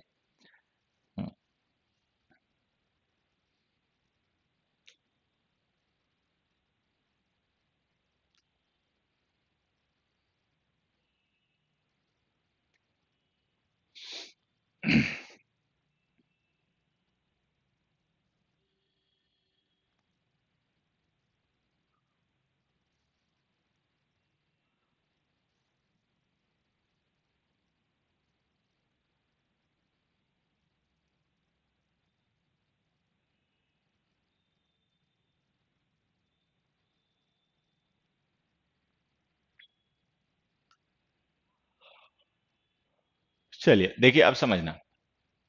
We stayed dash Agra for while when we were going Kanpur. अब आप इसको ऐसे समझना कि अगर कोई पर्सन जा रहा है, गोइंग लिखा है, तो इसका मतलब the subject we is in motion, ये मोशन में है। ठीक है, अब अगर ये मोशन में है, कहीं जा रहा है। ठीक है, तो अब उसमें मोशन में दो पॉइंट हो सकते हैं।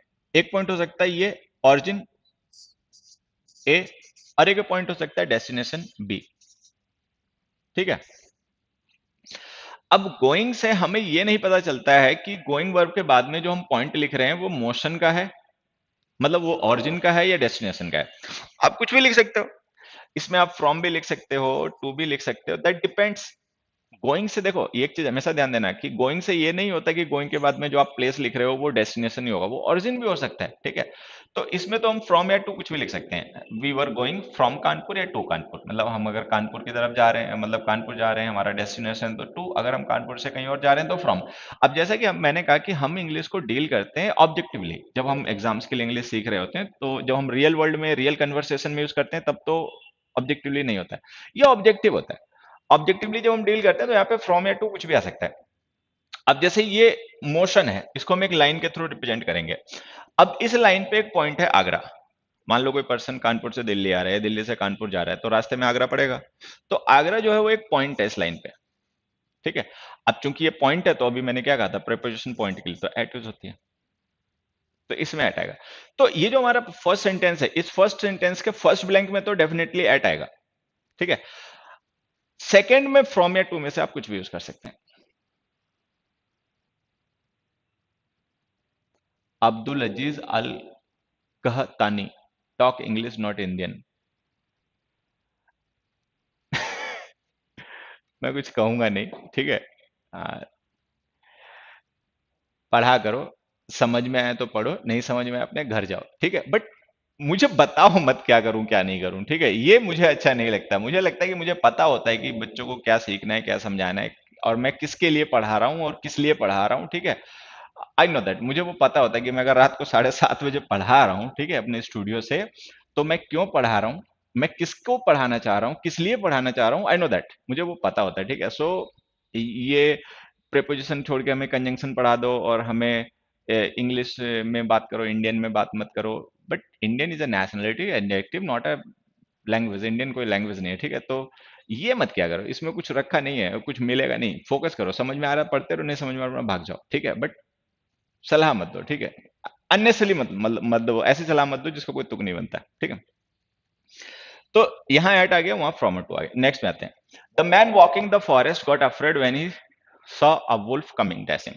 अब देखो, मैन वॉक कर रहा है, तो वॉक करना मतलब मूव कर रहा है। अब जिस स्पेस के थ्रू वो मूव कर रहा है वो है फॉरेस्ट। फॉरेस्ट थ्री डायमेंशनल होता है, तो थ्री डायमेंशनल में अगर मोशन या मूवमेंट हो रहा है तो आपको प्रिपरेशन यूज करनी पड़ेगी थ्रू, ठीक है।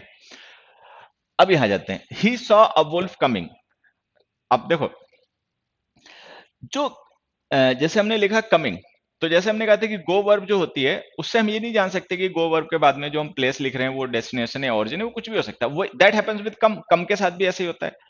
कम के साथ भी यही होता है कि कम के साथ में आप मतलब टू भी लिख सकते हो। जैसे हमने कहा ही केम टू आगरा, या हमने कहा ही केम फ्रॉम आगरा, तो both are correct depending on the different context.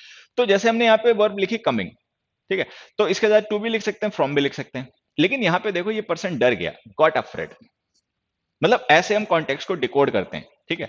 तो अगर ये पर्सन डर गया है तो ऑब्वियस सी बात है कि वो जो वुल्फ है, भेड़िया, इससे दूर तो नहीं जा रहा होगा, क्योंकि दूर जाएगा तब तो इसको डर खत्म हो जाना चाहिए, इसकी तरफ आ रहा होगा। तो यहां पे हम फ्रॉम नहीं यूज कर पाएंगे, ठीक है, टू यूज करना चाहिए। लेकिन अब होता है कि टू का यूज हम तब करते हैं कि जब हमें रेफर करना होता है किसी डेस्टिनेशन को, मतलब हम मूव कर रहे हैं एक पर्टिकुलर डायरेक्शन में और उस मूवमेंट का हमारा एक फाइनल पॉइंट है कि भाई हमें यहां तक जाना है, ठीक है, वी हैव ऑलरेडी डिसाइडेड, तो हम टू यूज करते हैं। लेकिन ये वुल्फ है, ये भेड़िया है, जंगल में ही रहता है, और ये पर्सन उसका डेस्टिनेशन नहीं है। तो चूंकि वो विद अ पर्पस मूव नहीं कर रहा होगा उस पर्सन की तरफ, वो पर्सन उसका डेस्टिनेशन नहीं होगा, ठीक है।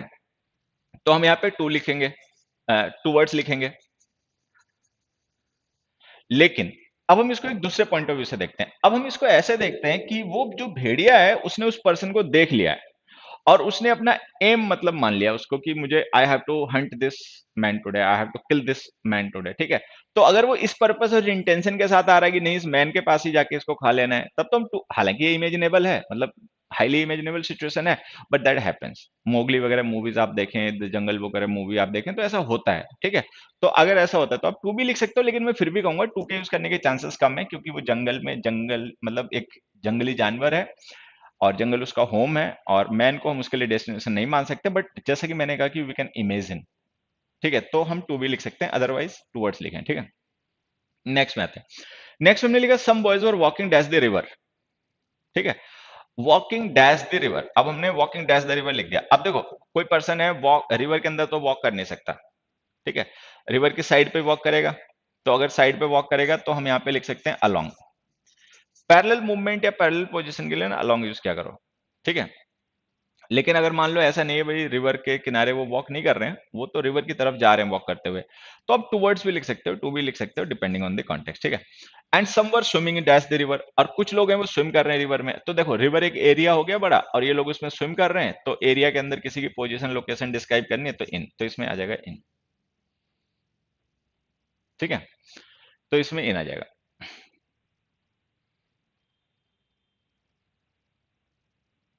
नेक्स्ट पे है, नेक्स्ट पे देखो, the driver stop the car dash the road side. अब देखो जैसे हमें पता है कि कार जो है वो रोड पे ही चलती है, ठीक है, तो अगर मान लो कोई कार रोड पे जा रही हो, किसी पर्सन ने कार को स्टॉप किया है और हमें उसको रोड साइड से रिलेट करना है, तो एक साइड ये हो गई रोड की, एक साइड ये हो गई, ठीक है। तो इंडिया में तो लेफ्ट हैंड पे ड्राइविंग होती है, तो मान लेते हैं उसने यहाँ पे कार को रोक दिया पास में, तो आप यहाँ पे नियर भी लिख सकते हो stop the car near the road side, की रोड साइड के किनारे रोक दी, या फिर आप बाई लिख सकते हो। बाई का जब हम यूज करते हैं ना प्लेस को रेफर करने के लिए, तो इसका मतलब नियर ही होता है, बाई द साइड ऑफ, ठीक है। And a man got dash the car, अब अगर इसने कार को रोड साइड रोक दिया है और इसमें से कोई पर्सन बाहर निकला है, तो आउट ऑफ, अंदर चला गया तो इनटू भी लिख सकते हो, बट मोस्ट प्रोबेबली ये है कि अगर वो कार पहले से चल रही थी रोड साइड उसने रोका है तो आदमी बाहर निकला होगा, ठीक है, तो हम यहाँ पे लिख देते हैं आउट ऑफ।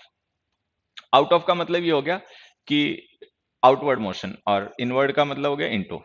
फिर लिखा after the bear had left, एक कहानी आप लोगों ने पढ़ी होगी, दो दोस्त थे किसी एक जंगल से जा रहे थे, ठीक है, तो वहां पे एक बेयर उन्हें सामने से आता हुआ दिखाई पड़ा डाउन द रोड, तो उनमें से एक था वो पेड़ पे चढ़ लेता था और एक पेड़ पे चढ़ना नहीं जानता था, how to climb up the tree, तो जो पेड़ पे चढ़ना जानता था वो छटपट गया अपना पेड़ पे चढ़ गया, ठीक है, जो नहीं चढ़ पाता था वो बेचारा क्या करता, तो उसको एक तरकीब सोची, वो वहीं पे जमीन पे लेट गया, ठीक है, and he pretended as to be dead, और उसने डेड होने को प्रिटेंड किया, मतलब ऐसा उसने प्रिटेंड किया कि जैसे वो डेड है, ठीक है। तो बेयर जब वहां पर आया और उसने सोचा कि ये जो पर्सन है that is a dead body, the person is not alive and he just passed away, वो चला गया वहां से, मतलब रुका नहीं, ठीक है। तो जब वो चला गया काफी दूर निकल गया, तो जो फ्रेंड पेड़ पे चढ़ गया था वो भी नीचे उतर आया और उसने सोचा कि बेयर ने फ्रेंड के कान में कुछ कहा है, तो वो उसके पास गया पूछने के लिए कि भाई बेयर ने तुमसे क्या कहा, तुम्हें उसने मारा नहीं तो तुमने उससे क्या कहा तुम्हारे पास आके। खैर वो कहानी बात की बात, वो तुम लोग अपना पढ़ लेना। लेकिन यहाँ देखो after the bear had left, जब वहां से वो बेयर चला गया, the boy climb dash the tree, तो जैसे कि हम कहानी को जानते हैं कि वो चले जाने के बाद पे तो पेड़ पे नहीं चढ़ा होगा, क्योंकि अगर हम पेड़ पे चढ़ रहे हैं बेयर से बचने के लिए तो ऑब्वियस ही बात है जब आ रहा होगा तब, अगर चला जा रहा है तो हम पेड़ पे चढ़ के क्या करेंगे जब बेयर वहां से चला ही गया, तो ये कॉमन सेंस हमें यूज करते रहना है, तो यहाँ पे हमें लिखना है डाउन। अदरवाइज कोई अगर और सिचुएशन होती तो हम यहाँ पर अब भी लिख सकते थे, बट इस कॉन्टेक्स्ट में तो डाउन लिखना। And went dash his friend to, ठीक है।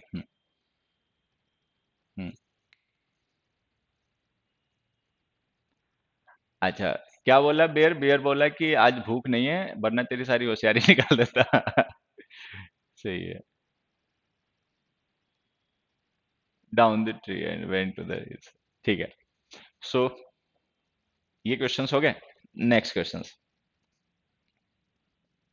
here are some more questions for you, and you have to do the same thing, just read these questions and you have to fill in these blanks given in these sentences using some suitable preposition of space। आप किसी preposition of space जो सही हो उसका use करके इन blanks को fill करें।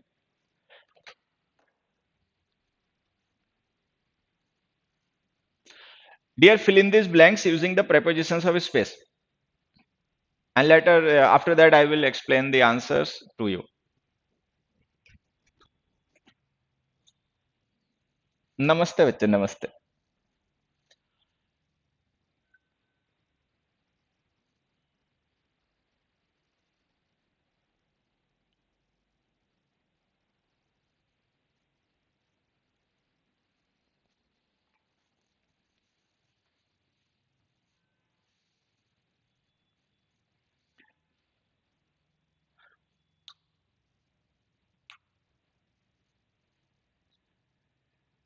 Comment the answers to these questions।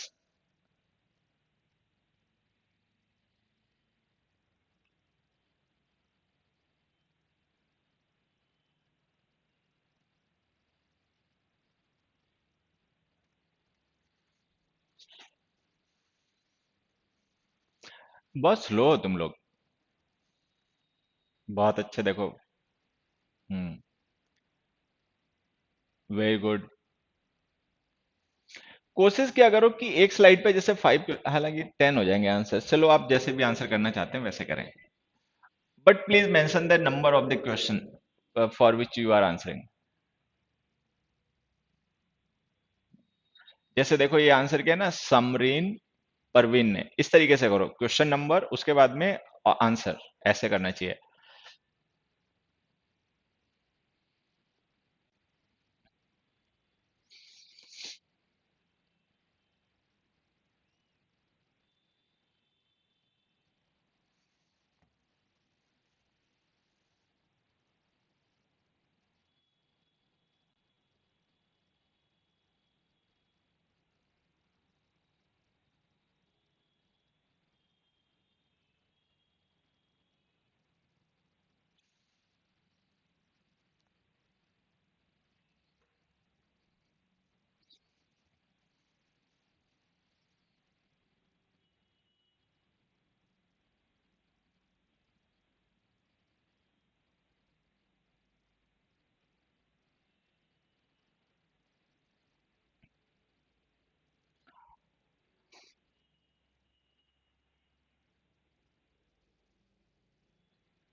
हम्म।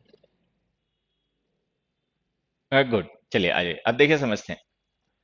जैसे हमने लिखा इसमें, the man would live dash this address, तो द एड्रेस को ये एक चीज तो आप समझ ही लेना कि यहाँ पर हम डिस्क्राइब कर रहे हैं लोकेशन। हम we are not referring to movement और डायरेक्शन, मोशन या डायरेक्शन को हमें रेफर नहीं करना है। यहाँ पर हमें रेफर करना है लोकेशन को, ठीक है। तो अगर हम लोकेशन किसी ऑब्जेक्ट की रेफर कर रहे हैं स्पेस में, तो जिस स्पेस से हम उसकी ऑब्जेक्ट मतलब उसकी रिलेशन शो कर रहे हैं, वो स्पेस है क्या, पॉइंट है, एरिया है, वॉल्यूम है, ठीक है। तो अगर कोई पर्सन हम कह रहे हैं दिस एड्रेस, तो दिस एड्रेस को we are taking as a point, हम एक पॉइंट मान रहे हैं, तो पॉइंट है तो यहाँ पे ऐड आ जाएगा। ठीक है, नेक्स्ट देखिए। बिफोर ही मूव्ड, अब मूव करना क्या है, मूवमेंट है, ठीक है। तो अब हम मोशन को रेफर कर रहे हैं, तो मोशन के लिए प्रिपोजिशन एट तो यूज होगी नहीं, तो अब हमें यहाँ पे प्रिपोजिशन लिखनी पड़ेगी to. He moved to some other town, वो किसी और टाउन चला गया, ठीक है। तो यहाँ पे एक मूवमेंट हुआ, क्योंकि पहले इस एड्रेस पे रहता है, तो ऑब्वियस सी बात है वो मूव करके कहीं और ही चला गया होगा, ठीक है। ऐसा नहीं कहीं और से यहाँ पे आ गया होगा, तो अब आप यहाँ पे फ्रॉम नहीं लिख पाओगे। अगर हमने लिख दिया था man would live at this address, तो इसका मतलब वो पहले यहाँ रहता था, बाद में किसी और जगह गया है, तो मूवमेंट का हमें डेस्टिनेशन पॉइंट रेफर करना है।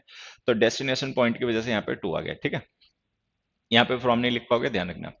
नेक्स्ट देखो, the man would live dash a small हट। अब स्मॉल हट इज एन एरिया, स्मॉल लिख दिया ना, तो स्मॉल है, बिग है, ये एरिया को डिस्क्राइब करते हैं, ये पॉइंट को डिस्क्राइब नहीं कर सकते, ध्यान रखना। देखो ये बेसिक्स हैं ज्योमेट्री के, ये सबको आते होंगे कि एरिया जो, जैसे ये हमने स्मॉल एडजेक्टिव यूज किया ना, तो पॉइंट जो होता है, point doesn't have any dimension, point में कोई डायमेंशन होती नहीं है, तो चूंकि point doesn't have any dimension, so we can't describe it long short like that, ठीक है। तो if we are calling small, if we are calling hut is small, then it means we are taking hut as an area, not as a point, तो हम उसको point नहीं area consider कर रहे हैं। अगर आप इसको आप area कंसीडर कर रहे हैं, then you have to use preposition in। everything depends on the context, ये ध्यान रखना है, हर एक चीज डिपेंड करती है कॉन्टेक्स्ट पे, कि कॉन्टेक्स्ट जो डिकोड करना है ना वो बहुत जरूरी है। और कॉन्टेक्स्ट को हम डिकोड तभी कर सकते हैं when we have a very sound understanding of the general knowledge of the world, ठीक है। जो हमारी वर्ल्ड की जनरल नॉलेज है ना वो अच्छी होनी चाहिए, concepts of language, concepts of grammar तो क्लियर होने ही चाहिए, दैट इज मस्ट, वो तो मस्ट है। But general knowledge of the world भी क्लियर होनी चाहिए, ठीक है।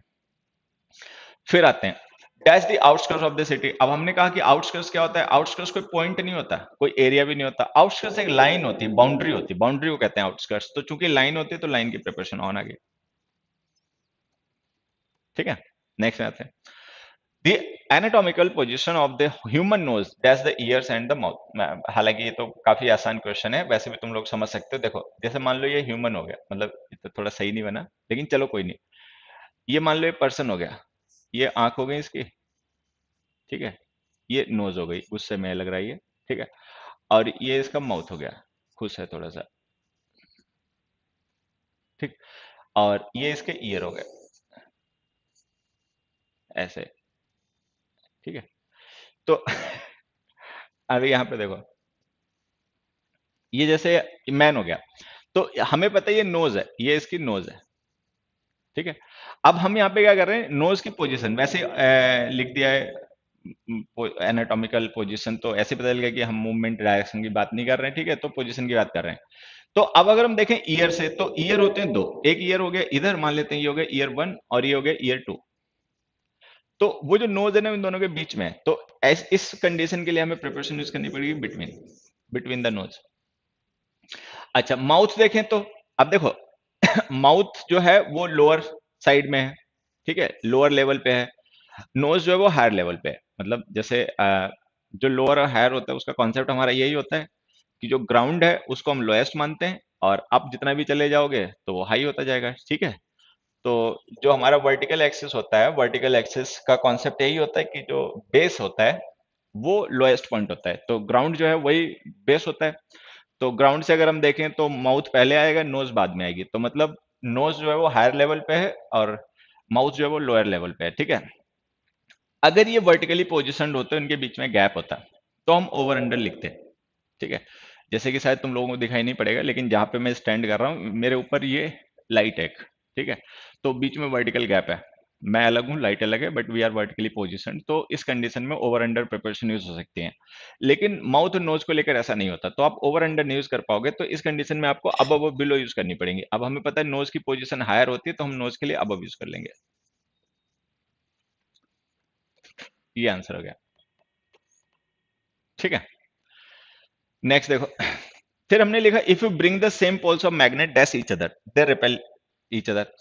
अब जितना कि थोड़ा बहुत हम साइंस पढ़े हैं या जानते हैं, या नहीं जो साइंस पढ़ा है वो भी इतना जानता है कि magnet has two poles, north and south poles होते हैं मैग्नेट में। जब आप अपोजिट पोल्स को, मतलब डिफरेंट पोल्स को आमने सामने लाते हो, then they attract each other, तो वो एक दूसरे को अट्रैक्ट करते हैं। लेकिन अगर आप किसी मतलब मैग्नेट के सेम पोल्स को सामने ले आएंगे तो फिर वो एक दूसरे को रिपेल करेंगे, मतलब सेम का मतलब north and north, south and south, ऐसा होता है। तो अब जैसे हमने लिखा दे रिपेल ईच अदर, तो हमें पता मैग्नेट के पोल्स रिपेल तभी करते हैं जब जैसे हमने साउथ पोल और साउथ पोल एक साथ आमने सामने कर दिए, मतलब फ्रंट फेसिंग कर दिए, तो इसके लिए हमें प्रिपरेशन यूज करनी पड़ती है ऑपोजिट, तो यहाँ पे आ जाएगा ऑपोजिट। ऑपोजिट का मतलब आमने सामने, कि मतलब ये वाला भी नॉर्थ है और ये वाला भी नॉर्थ है, ठीक है, तो ये रिपेल करेंगे, और अगर ये वाला साउथ है और ये वाला नॉर्थ है, ठीक है, तो ये रिपेल नहीं अट्रैक्ट करेंगे, ठीक है।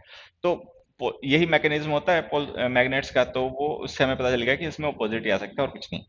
फिर हमने लिखा था thief was running dash the policeman, ठीक है। अब अगर हम थीफ की जगह मैन लिखते हैं तो हम टू भी लिख सकते हैं, टू वर्ड्स भी लिख सकते हैं, लेकिन अगर हम थीफ लिख रहे हैं, ठीक है, तो थीफ के केस में तो आपको ये मान के चलना पड़ेगा कि जो चोर है वो पुलिसमैन की तरफ नहीं, उससे दूर भागेगा, तो हम यहाँ पे लिखेंगे thief was running away from the policeman, ठीक है। या आप यहाँ पे लिख सकते हो अहेड, अगर वो उसके आगे आगे भाग रहा था, पीछे पीछे पुलिसमैन उसको दौड़ा रहा है, तो आप अहेड भी लिख सकते हो, ठीक है, ऐसे। फिर हमने लिखा who was running dash him with a gun, अब पुलिसमैन गन लेके उसके पीछे भाग रहा है, तो ऑब्वियस बात है पुलिसमैन के पास अगर गन है, ठीक है, और थीफ के पास गन नहीं है, तो फिर पुलिसमैन उसका पीछा करेगा, जिसके पास गन है वही पीछा करेगा। और अगर मान लो पुलिसमैन है उसके पास डंडा है, उसके पास गन नहीं है, और थीफ के पास गन है, तो हो सकता है थीफ दौड़ा ले पुलिसमैन को, ठीक है। तो ये कॉन्टेक्स्ट में समझने पड़ते हैं, ये डिकोड करने पड़ते हैं, हो कुछ भी सकता है, ठीक है। ऑब्जेक्टिवली आपको, मतलब मैंने क्या कहा कि प्रेपोजिशन पढ़ना है, मॉडल्स पढ़ना है, नॉन फाइनाइट वर्ब्स पढ़नी है, आर्टिकल्स एंड डिटरमिनर्स पढ़ने हैं, तो आप ओपन माइंडेड हो बिल्कुल, मतलब दिमाग में कुछ भी रट्टा पहले से मार ना रखा हो, ठीक है, तो फिर सीख जाओगे। अगर पहले से कुछ रटे बैठे हो तो फिर ये चैप्टर्स तो आप भूल जाओ, आप मॉडल्स कभी नहीं सीख पाओगे, डिटरमिनर्स आर्टिकल्स भी नहीं सीख पाओगे, मतलब आर्टिकल्स तो नहीं सीख पाओगे, डिटरमिनर भले सीख जाओ, ठीक है।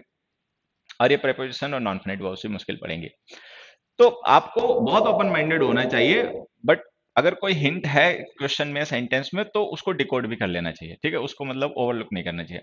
तो अगर पुलिसमैन के पास गन है तो ऑब्वियस सी बात है कि पुलिसमैन जो है वो थीफ को दौड़ा रहा है। अगर थीफ के पास गन है और पुलिसमैन के पास गन नहीं है, तो ये भी हो सकता है कि वही थीफ जो है वो पुलिसमैन को दौड़ा रहा है, ठीक है। तो अभी तो क्या कहानी है कि पुलिसमैन पीछे पीछे भाग रहा होगा जिस तरीके के कॉन्टेक्स्ट से, और यहाँ पे आ जाएगा आफ्टर। आफ्टर का यूज हम करते हैं, प्रिपोजिशन ऑफ मोशन होती है, और इसका हम यूज करते हैं बैकवर्ड के लिए, जो दौड़ा रहा है उसके लिए यूज करते हैं।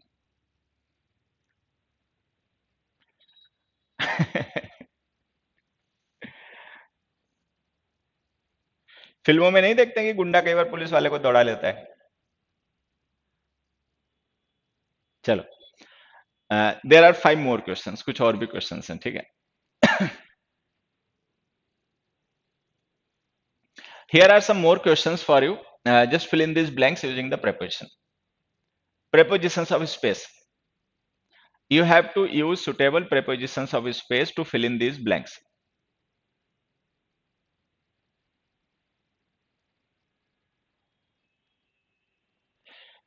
भैया देखो, जिन लोगों को ये एडमिशन की बातें करनी होती हैं और इधर उधर की बातें करनी होती है ना, ये नीचे एक हमने सिस्टम, मतलब मैंने नहीं, हमारे एक फ्रेंड ने, उन्होंने हमें सजेस्ट किया था कि ऐसा भी हो जाता है, ठीक है। तो ये आप नीचे देखो ना, वीडियो के नीचे एक लाइन चल रही है, उसमें कुछ नंबर चल रहे हैं, आप इन नंबर्स पे व्हाट्सएप या मतलब कॉल करके आप पूछ सकते हैं, ठीक है। लेंदी हो गया क्या? I think these are the last question.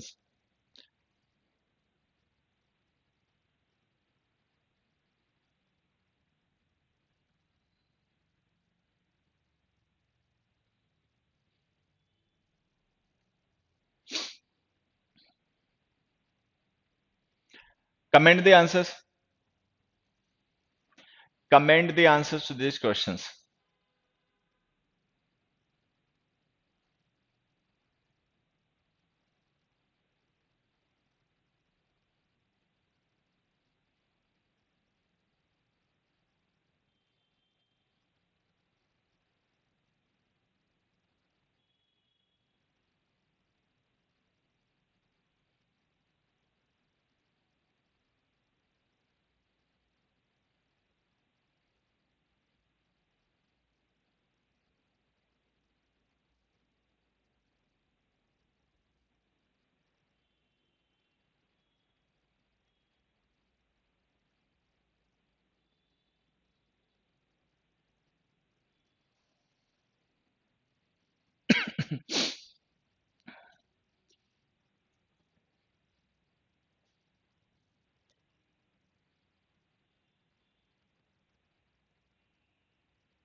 चलिए अब देखिए, when Mohan returned as the city, his father was waiting as the gate.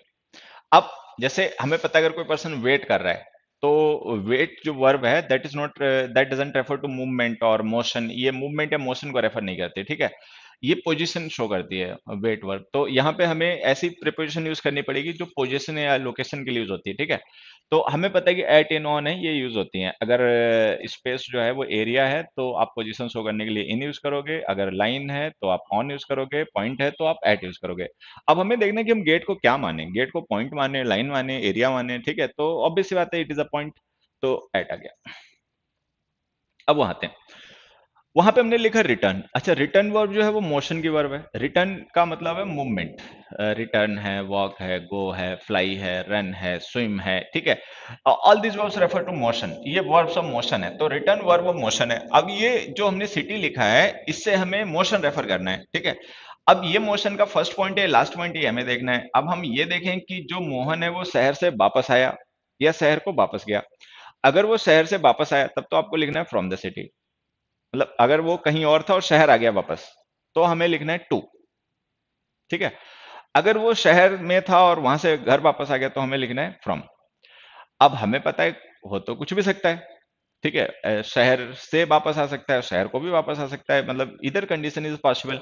But एक चीज सोचनी है, अगर हम यहाँ पे टू लिख देंगे, when Mohan return to the city his father was waiting at the gate, तो हम सिटी से ना गेट को रिलेट नहीं करेंगे, क्योंकि जो गेट होता है ना, वो घर जो है वो सिटी के रेस्पेक्ट में बहुत छोटा पॉइंट हो जाएगा, फिर गेट उससे भी छोटा पॉइंट हो जाएगा। तो ये थोड़ा इलॉजिकल लगेगा कि हम सिटी को और गेट को एक साथ में एक रेफरेंस में ले रहे हैं, कि मान लो ये सिटी हो गया और इसी सिटी में ये गेट हो गया, तो हम गेट के लिए एट यूज कर रहे हैं और सिटी के लिए इन यूज करना चाह रहे हैं। तो ये थोड़ा सा ना इलॉजिकल लगेगा कि आप गेट को और सिटी को एक ही पॉइंट मान के चल रहे हो, ठीक है।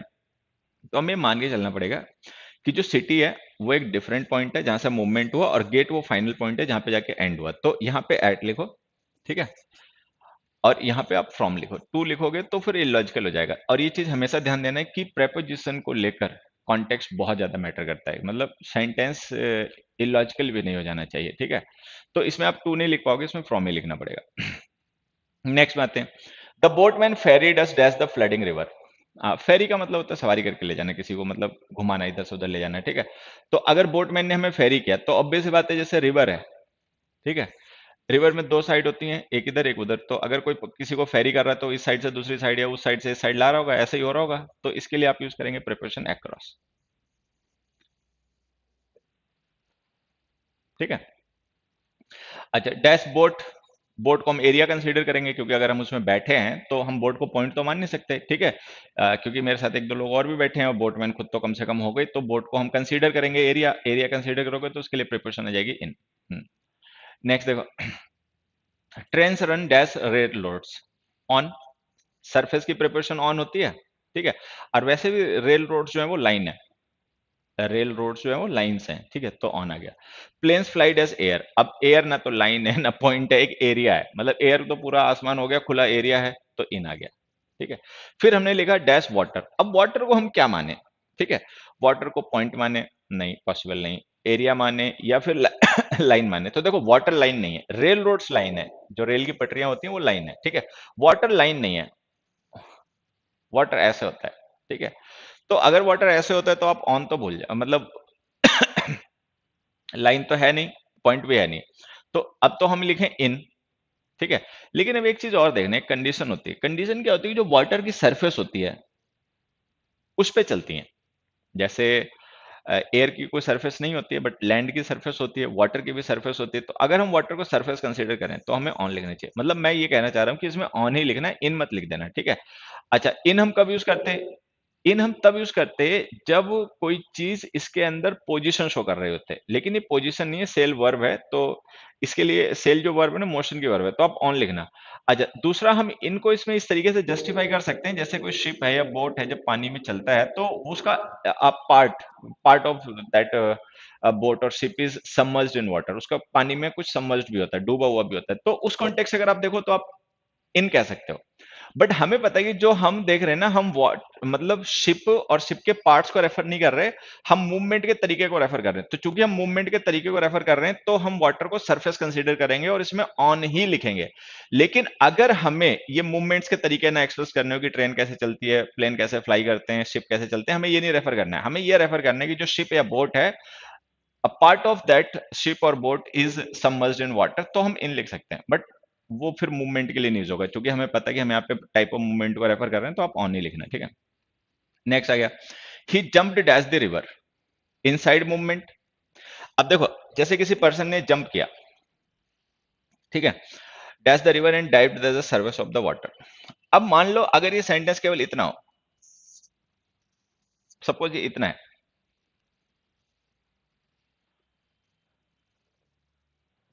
हाँ, बिल्कुल बच्चे, शिप का कुछ पार्ट पानी के अंदर भी होता है, but we are not referring to the ship, we are referring to the manner of movement, हम मैनर ऑफ मूवमेंट को रेफर कर रहे हैं। ठीक है, अब अगर ये सेंटेंस केवल इतना हो, जम्प्ड डैश द रिवर, तो देखो, हम लोग चूंकि इंडिया में रहते हैं, मतलब चूंकि क्या रहते हैं इंडिया में, ठीक है, तो हमें पता है कि नदियों में पानी होता है।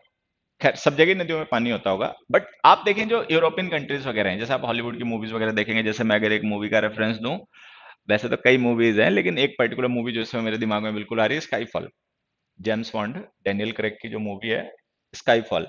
तो स्काईफॉल में जब वो स्काईफॉल एक मेंशन होता है, एक जगह होती है, वहां पे एक मेंशन होता है जहां पे वो बच विलेन से बच के भाग जाता है। ठीक है, तो वहां पे एक रिवर तो शायद नहीं होती, लेकिन वो लेक या पॉन्ड होता है, फ्रोजन होता है, ठंड का टाइम होता है तो पूरा जम गया होता है, बर्फ होती है, उसके ऊपर दौड़ जाते हैं वो लोग। ठीक है, तो अगर मान लो हम रिवर है सपोज, और रिवर में वाटर है, तो कोई पर्सन जब जंप करेगा तो ऑब्वियस सी बात है वो सरफेस पर रुक तो पाएगा नहीं। ठीक है, और डिस्प्लेस करेगा वाटर को और अंदर चला जाएगा, तो उस केस में हमें लिखना पड़ेगा इनटू, क्योंकि जब वो पर्सन जंप करेगा तो हम रिवर को थ्री डायमेंशनल ऑब्जेक्ट मानेंगे जिसमें डेप्थ भी है। ठीक है, और वो पर्सन उसके अंदर सबमर्ज कर जाएगा, क्योंकि वो बाहर से अंदर जंप करके आया है, तो इनवर्ड मोशन है, इनवर्ड मोशन के लिए हम प्रिपरेशन इनटू लिख देंगे। लेकिन अब हम एक दूसरी कंसिडर मानते सिचुएशन मानते हैं, हम मानते हैं नहीं, ऐसा नहीं है। हम मानते हैं वो रिवर फ्रोजन है, जमी हुई है, मतलब सर्दियों का टाइम है और मतलब कोई ठंडी जगह की बात हो रही है और वहां पे रिवर जम गई। जैसे अपने यहाँ जम्मू कश्मीर में क्या है, कश्मीर में डल लेक है, तो डल लेक सर्दियों में जम जाती है वहां पे। ठीक है, फ्रीज हो जाती है पूरा वाटर। तो अगर मान लो ऐसा हो तो फिर हम ऑन भी लिख सकते हैं। हालांकि मैं फिर से कह रहा हूँ, लिखना मत है। ठीक है, लेकिन उसके लिए ऑप्शन ओपन रखना, मतलब उसको क्रॉस आउट भी मत कर देना। ठीक है, नहीं तो बच्चा होता है ढीठ, वो सोचता है जंप ऑन द रिवर तो नहीं आएगा, जंप डाउन टेबल सही होता है, जंप डाउन रिवर सही नहीं होता। अरे भैया पगले, हो सकता है रिवर जमी हुई हो, ऐसा होता है। तो मैंने आपसे कहा कि प्रेपोजिशन है, मॉडल्स हैं, नॉन फाइनाइट वर्ब्स हैं और आर्टिकल्स एंड अदर डिटर्मिनर्स हैं। ये सीखने के लिए आपको general understanding of the world बड़ी अच्छी होनी चाहिए। कॉन्सेप्ट्स तो इन चैप्टर्स के होने ही क्लियर चाहिए एकदम, तभी समझ पाओगे, नहीं तो ये चैप्टर्स लोग याद करके बैठते हैं, ठीक है। तो आप ऑन भी लिख सकते हो, बट अभी तो खैर हम लोग इंडिया में हैं और नॉर्थ इंडियन रिवर्स तो सारी मतलब पानी वाली होती है, तो आप इंटू लिखो, ठीक है। फिर चलो इंटू आ गया, उसके बाद में एक मिनट, उसके बाद में and dived as the surface of the water. अब देखो सरफेस को हम कह रहे हैं, तो सरफेस एक स्टैंडर्ड पॉइंट हो गया, उसके नीचे चला गया तो बिलो, क्योंकि डाइव करेगा तो सरफेस के नीचे जाएगा, ऊपर तो जा नहीं सकता। अच्छा, सरफेस कोई फिजिकल ऑब्जेक्ट होता नहीं है, जैसे वाटर तो फिजिकल है, you can put that in a bucket, और रिवर भी एक तरीके से फिजिकल है, बट सरफेस फिजिकल नहीं होती। सरफेस मतलब मैं आपको जो समझाना चाह रहा हूँ कैसे समझाऊं, आप लोग समझ जाओगे फिलहाल में।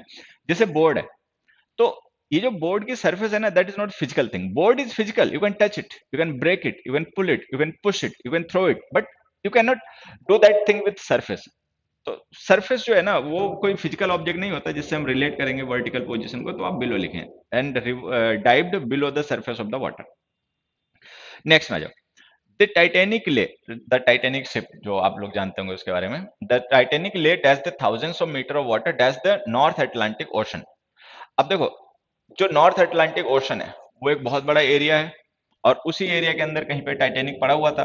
तो जब हम टाइटेनिक को रिलेट करेंगे उस पूरे एरिया से, तो एरिया के लिए तो प्रिपोजिशन आ जाएगी इन, ठीक है। अच्छा, उसके बाद Titanic lay dash the thousands of metre of water. अब हमें पता मीटर ऑफ वाटर की हम बात कर रहे हैं, गहराई की।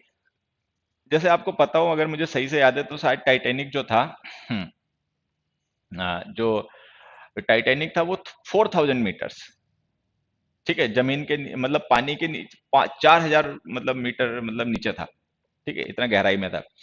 तो अगर हम देखें तो जैसे अब बिलो वाला कॉन्सेप्ट हमें यहां भी यूज कर सकते हैं, बट अब एक चीज समझना, एक प्रेपोजिशन होती है ओवर अंडर, वो कवर शो करती हैं। अगर कोई चीज किसी चीज में कवर है, ढकी हुई है, जैसे वो टाइटैनिक जो डूब गया था, वो पानी के अंदर सबमर्ज हो गया और कवर था चारों तरफ वाटर से, और गहराई भी इतनी थी, तो अब हम यहाँ पे लिखेंगे under, under the, under thousands of metre of water, हजारों मीटर पानी के नीचे था।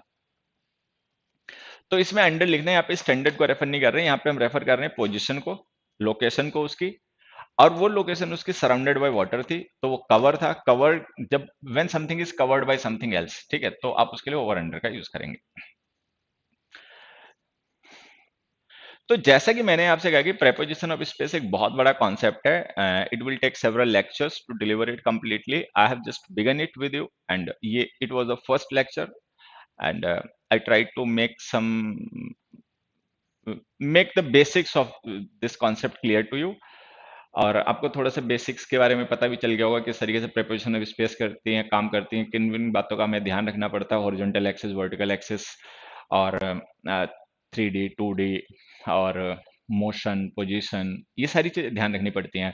सब्जेक्ट ऑफ द प्रेपोजिशन अभी मैंने आपको रिलेट करके क्वेश्चन नहीं समझाया, लेकिन अगले लेक्चर्स में डिस्कस करूंगा। तो subject of the preposition, object of the preposition, इन सारी चीजों का हमें ध्यान रखना पड़ता है। फिर उसके बाद में क्लैरिटी आ जाती है। देखिए, एक चीज आप हमेशा ध्यान रखिएगा कि every language is the science, ठीक है। हर एक लैंग्वेज जो होती है वो एक साइंस होती है, हवाबाजी में कुछ नहीं हो सकता।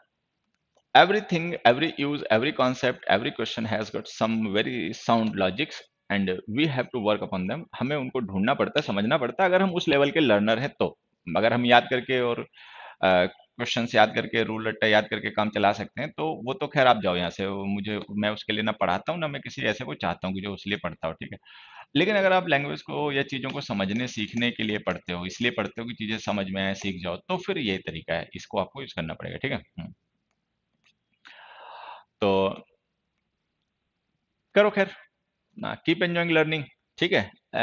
लर्निंग को एंजॉय करते रहो, and it really has got more than 1.5 hours, ठीक है, ये तो बहुत ज्यादा टाइम हो गया है। तो अब मैं चलता हूँ, it was enough for today I think, और तुम लोग अपना मेहनत करते रहो, इस लेक्चर को अपना रिवाइज करना। नेक्स्ट लेक्चर में फिर हम मिलेंगे, उसमें और प्रिपोजिशन ऑफ स्पेस को थोड़ा सा और डिटेल में, थोड़ा सा और मतलब इसको वाइड करेंगे और ज्यादा समझेंगे, और पढ़ते रहेंगे, ठीक है। I would like to grab your attention to the fact that weekend has passed, but आसे फस्त अरे यार,